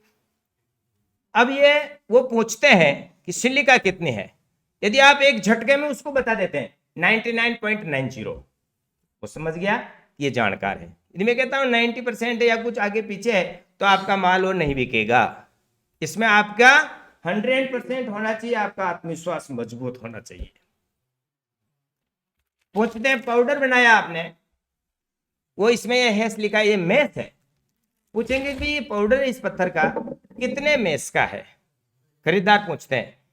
यदि मैं उनको ये कह देता हूं कि मैंने 200 मेस साइज बनाई है, तो यूं कहेंगे कि ये मेरे नहीं चलता है, आपके कौन सा चलता है, मेरे 325 मेस चलता है। हाँ मैं बढ़ा दूंगा ना आपको, 325 मेस भी मैं बढ़ाता हूं। क्या कहेंगे हम, 325 मेस भी मैं बनाता हूं।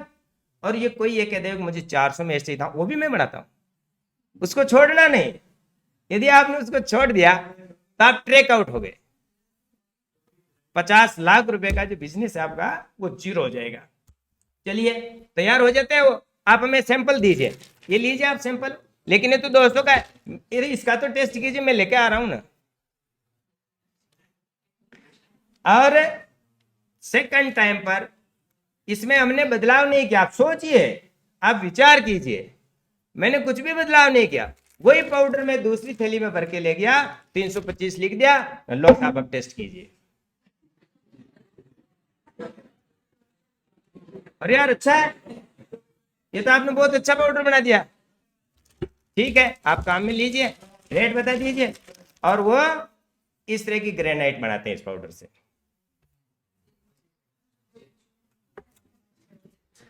इस तरह की ग्रेनाइट, ये क्या है? आर्टिफिशियल है। जो ग्रेनाइट पकड़ना लग नहीं जाए, जो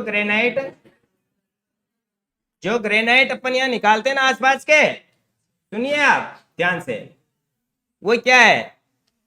नेचुरल है ना, ये आर्टिफिशियल। अब ये इसकी खोज करने के लिए इसमें आपको उतरना पड़ेगा, डूबना पड़ेगा, आपको फेस करना पड़ेगा, तब जाकर के आप इस व्यापार में सफल हो पाएंगे। एक उदाहरण है, तो ये कुछ भी नहीं है। क्या है ये? सामान्य बात बता रहा हूं। ये गाय का गोबर की अगरबत्ती है। छोटा सा उदाहरण दे रहा हूं मैं आपको, केवल सिंपल।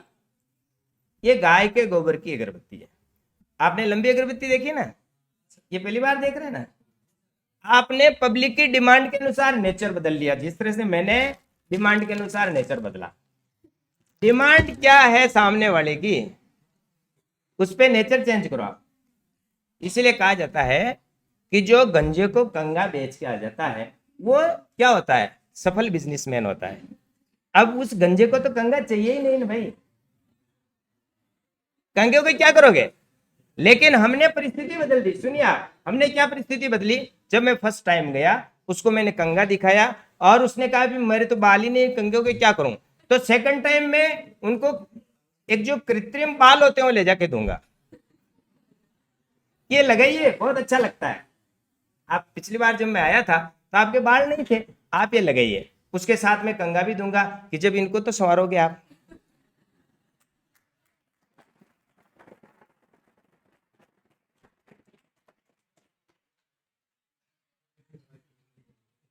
ये गाय का गोबर है, ये 10 ग्राम के करीब अगरबत्ती है।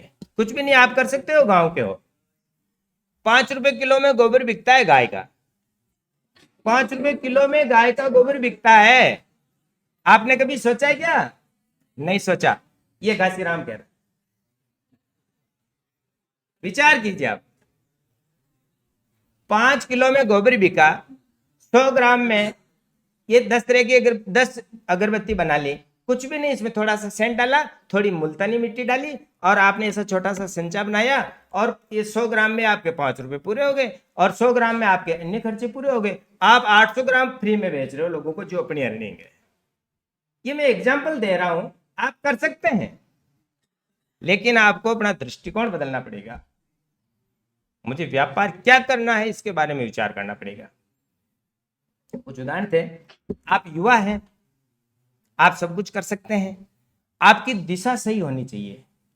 इसलिए संस्कृत में एक श्लोक है, उद्यमेन हि सिद्ध्यन्ति कार्याणि न मनोरथे, न हि सिंहस्य सुप्तस्य प्रवेशन्ति मुखे मृगाः। आपको मेहनत करनी पड़ेगी। शेर जो जंगल का राजा होता है, शेर जंगल का राजा होता है, लेकिन शिकार के लिए उसको भी दौड़ना पड़ता है। ऐसा थोड़ी को राजा है जो हिरण उसके मुंह में आके घुसेगा अपने आप, उसको भी शिकार के लिए जाना ही पड़ेगा। इसलिए आप सबको मेहनत करनी चाहिए। मेरी नजर में आप एक भी ऐसा नहीं कि काम नहीं कर सकते हैं। इसका भी संस्कृत में कहा गया है, इसका श्लोक है कि भी कोई भी व्यक्ति अमंत्रम अक्षरम नास्ति नास्ति मूलम नौषधम अविज्ञ पुरुषो नास्ति योजकस्तत्र दुर्लभ है। अपने कोई भी एक अक्षर ऐसा नहीं जिसका मंत्र नहीं बनता हो, हर अक्षर का मंत्र बनता है। अमंत्रम अक्षरम नास्ति नास्ति मूलम नौषधम, ऐसी कोई जड़ी बूटी नहीं जिसकी दवाई नहीं बनती हो। बता दीजिए कोई भी एक जड़ी बूटी जो आप जानते हो, सबकी दवाई बनती है। इसलिए कोई भी व्यक्ति अयोग्य नहीं है, केवल उनको क्या करना है, उनको सही दिशा देने वाला व्यक्ति चाहिए। यदि सही दिशा आपको मिल गई तो प्रत्येक व्यक्ति काम का है। इसलिए आज इस छोटे से आपसे रूबरू होने का जो मुझे अवसर दिया, और सर को भी बहुत बहुत धन्यवाद। आपने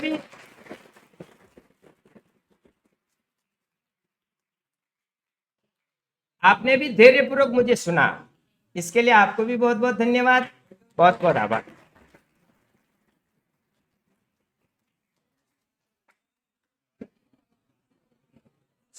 विद्यार्थियों, ये जो सेमिनार हुए 2 दिवसीय, मतलब 2 अलग अलग व्यक्तियों के द्वारा जो हमने सेमिनार ऑर्गेनाइज किया, पहला एंगर मैनेजमेंट और दूसरा जो था वो आपके एम्प्लॉयबिलिटी स्किल के ऊपर था, है ना। तो अब आप लोगों के मन में सवाल हो सकते हैं, क्योंकि सेमिनार का ये प्रारूप है, ये जो है सेमिनार का प्रारूप है। अभी आपको पता नहीं चल रहा है कि क्या क्या चीज़ें चल रही है। एक जने बैठ के जब मैडम एंगर मैनेजमेंट पे बोल रही थी और सर अभी एम्प्लॉयबिलिटी स्किल के ऊपर बोल के गए, तो आप ये सारी बातें नोट हो रही थी, और फिर इन सभी जो नोट है, नोट शीट है, इन सभी को ड्राफ्ट किया जाएगा, कंप्लीट मैटर तैयार किया जाएगा, और फिर इसके साथ में इसकी फोटोग्राफ जुड़े जाएंगे, जो फोटोग्राफ्स यहाँ पर कलेक्ट किए जा रहे हैं। और यही सारी चीज़ें नेक के लिए जरूरी है। आपको इस हॉल में अगर हमने बुलाया तो ये बहुत महत्वपूर्ण एक्टिविटीज़ का आप हिस्सेदार बन रहे हैं, भागीदार बन रहे हैं, ठीक है। ये कोई टाइम पास के लिए नहीं है। तो इसकी कड़ी में आगे बढ़ाते हुए मैं आपको कह रहा हूँ कि इसमें सवाल जवाब होते हैं, फीडबैक होते हैं। तो आप लोगों के मन में भी जो सर ने हमारे अल्प निवेदन पर आपको फ़ायदा पहुंचाने के लिए, आपको जानकारी देने के लिए यहाँ पधारे, मैम ने बहुत अच्छी तैयारी करी एंगर मैनेजमेंट को लेके। तो आपके मन में किसी प्रकार की कोई सवाल हो तो एंगर मैनेजमेंट के ऊपर 3 सवाल और 3 सवाल एम्प्लॉयबिलिटी स्किल के ऊपर। तो जब तक आप नहीं पूछेंगे तब तक ये सेशन चलता रहेगा, ठीक है। तो सबसे पहले एंगर मैनेजमेंट का सवाल लेते हैं, कौन सवाल पूछने वाला है, और उनका जवाब जो है वो मैम देगी एंगर मैनेजमेंट के ऊपर। हाँ, आप में से कोई विद्यार्थी एंगर मैनेजमेंट को लेकर कोई सवाल पूछना चाह रहा है?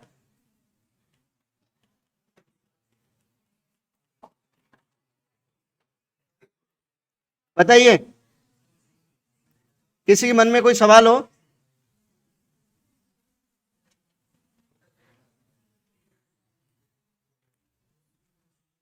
नहीं है? एम्प्लॉयबिलिटी स्किल को लेके अभी रोजगार के संबंध में आपने बहुत व्यापक रूप से बहुत सारी जानकारी दी। और सर ये जो अगरबत्ती की बात आप कर रहे थे, मुझे इसके बारे में थोड़ा समझना है, जानना है, ठीक है। और ये बहुत काम की चीजें हैं। हाँ,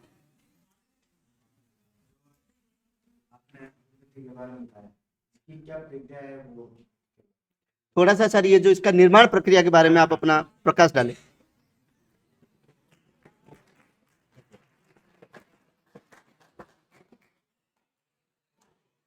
हाँ सुनिए, वैसे मैं 24 घंटे अवेलेबल रहता हूँ। जितनी मुझे जानकारी है मैं शेयर करने का प्रयास करूँगा। मैं आधी रात को भी फ़ोन उठाता हूँ, आप चाहे तो मेरे मोबाइल नंबर नोट कर सकते हैं। यहाँ आसिंद में ही लगभग रहता हूँ, और कॉलेज में तो सर से मैं मिलने के लिए अक्सर आता ही रहता हूँ। मेरे सारे बेटे बेटी भी यहीं पढ़े, मेरी बहू भी यहीं पढ़ी, और हमारे कुछ शिष्य भी यहाँ पढ़ रहे हैं। अभी सोनू भैया मुझे दिखे भी थे, अभी नजर नहीं आ रहे हैं मेरे को। सोनू भैया है क्या हमारे? अभी हाँ, अभी पास आउट हो गए थे 12th से। छोटे छोटे जो ऑक्यूपेशंस हैं बहुत ही सिंपली होते हैं। केवल मैंने जो आपको मूल बात बताई, आपको पहले पॉइंटेड होना है कि मुझे ये करना है। फिर आपको प्लेटफॉर्म बदलने नहीं है बार बार, क्योंकि उस पर बहुत एनर्जी और टाइम आपका वेस्ट हो चुका होता है। तो अगरबत्ती का जो उद्योग अपन करते हैं उसमें गूगल पे भी आप आराम से सर्च कर लीजिए, बहुत सारी ऐसी चीज़ें आती है जिनकी ज़रूरत उसमें नहीं होती है। अभी जो मैंने गाय के गोबर वाली जो बात बताई, ये बहुत ही नेचुरल है, और एक्चुअल में ही ये आराम से 10 रुपये में तैयार हो जाता है। 10 रुपये में तैयार होता है, और उसके नहीं होता है ये, क्योंकि 5 रुपए में गोबर मिल रहा है, 5 रुपए उस पर अदर खर्च हो रहे हैं। आपको इसलिए इस पर बहुत अधिक न तो एडवर्टाइज पे खर्च करना है, न पैकेजिंग पे खर्च करना है, क्योंकि आपने जो सर्किल पकड़ा है जो सप्लाई का, वो आपका आसपास का क्षेत्र रहेगा। तो ना एडवर्टाइज पे खर्च रहेगा आपका, न कुछ रहेगा। इसके सिंपल से आप घर बैठ करके और इसके सांचे बना सकते हैं। और करना क्या है, उस गाय के गोबर को लिया और उसका पेस्ट तैयार किया। पेस्ट, उसको अच्छी तरह से पेस्ट तैयार करते हैं, उसको साफ कपड़े से मल के और उस बिल्कुल फाइन कर लिया। पेस्ट में ना फाइन, और उसमें कुछ ऐसे रजक मिलाए जाते हैं जो सेंट्स वगैरह होते हैं, और मुल्तानी मिट्टी जिसको अपन पीली मिट्टी भी कहते हैं, उसको मिलाना है। उसको मिलाने के बाद में आप चाहो जिस डिजाइन में तैयार कर लो और उसको सुखा दो, क्योंकि ये आपका कुटीर उद्योग है, घर का काम है, घर के लोग ही इसमें काम कर रहे हैं, इसमें ज्यादा खर्च नहीं आता है। 10 ग्राम की एक अगरबत्ती बनती है, 100 ग्राम में आपके 10 बन रहे हैं, 1 किलो के अंदर आपके 1000 बन रहे हैं। 5 रुपए का एक पैकेट मार्केट में बिक रहा है। अब 10 पैकेट हो गए तो 5 रुपए में खरीदा, 5 खर्च हो गया 10, आपने 50 में बेचा, 40 रुपए मार्जिन मिला आपको। अब कह सकते हैं कि ये तो गलत है, आप करके देखिए। भाई प्रत्यक्ष को प्रमाण की कहां आवश्यकता है, इसके लिए तो कसौटी पे कसना आपके हाथ में, आप कीजिए ना, 1 किलो गोबर लीजिए, उसमें छोटे मोटे रजक मिलेगी, आप कीजिए। तो इसलिए इसका पेस्ट तैयार करना, खुशबू मिलाना, जो आप जैसी खुशबू चाहते हैं, केवड़ा वाली हो सकती है, गुलाब वाली हो सकती है, जो भी आप पसंद करते हैं मार्केट में अलग अलग, और उसमें मुल्तानी मिट्टी मिले और उसको आराम से आप प्लेटफॉर्म पर घर पर रख करके भगवान के सामने, और कोई एक छोटा सा पत्थर होता है उस पर आप उसको जला दीजिए। उसकी जो धुआं होगा वो प्रदूषण मुक्त धुआं होगा। नंबर 2, उसकी जो राख होगी वो राख ऑक्सीजन गैस को एब्जॉर्व करती है, उसको ग्रहण करती है राख। इसीलिए आप लोगों ने शायद कोई जज किया या नहीं किया, मैं तो बचपन में देवताओं के वहां जाता था तो वहां पर विभूति देते थे, कंडे की राख होती थी, उसको पानी में डाल के यूं खा लेते थे। इसके पीछे रीजन यही था कि उस गोबर की राख में इतने अधिक न्यूट्रिशंस है, इतने अधिक उसमें जीवाणु है, इतनी अधिक उसमें ऑक्सीजन है कि वो आपके शरीर को, बॉडी को फटाफट आपको अच्छी दिशा में लेके जाती है। और इसीलिए वो देते थे। ये साइकोलॉजी है, इसको समझिए। राख क्यों देते थे? हालांकि अभी अपन कह सकते हैं कि मूर्ख लोग थे वो, जो खाने को मिट्टी दे रहे थे, लेकिन इसके पीछे बहुत बड़ा रहस्य ये था कि उसमें बहुत सारे ऐसे न्यूट्रिशंस होते हैं, ऑक्सीजन ग्रहण कर लेता है, वायुमंडल भी वहां शुद्ध हो जाता है। गाय के गोबर से वायुमंडल शुद्ध होता है। और चलिए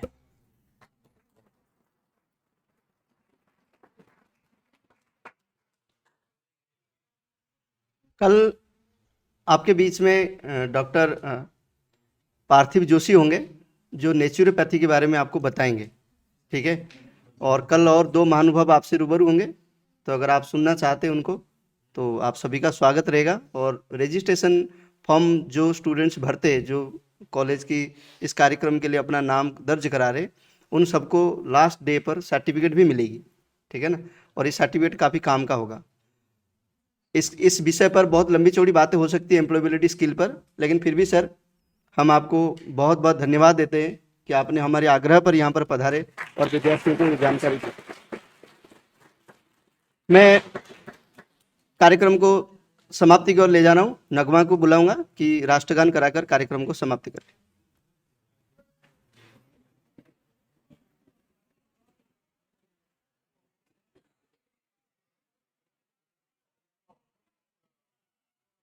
सभी एक साथ सावधान होंगे, सावधान, विश्राम, सावधान। सभी एक साथ राष्ट्रगान शुरू कर।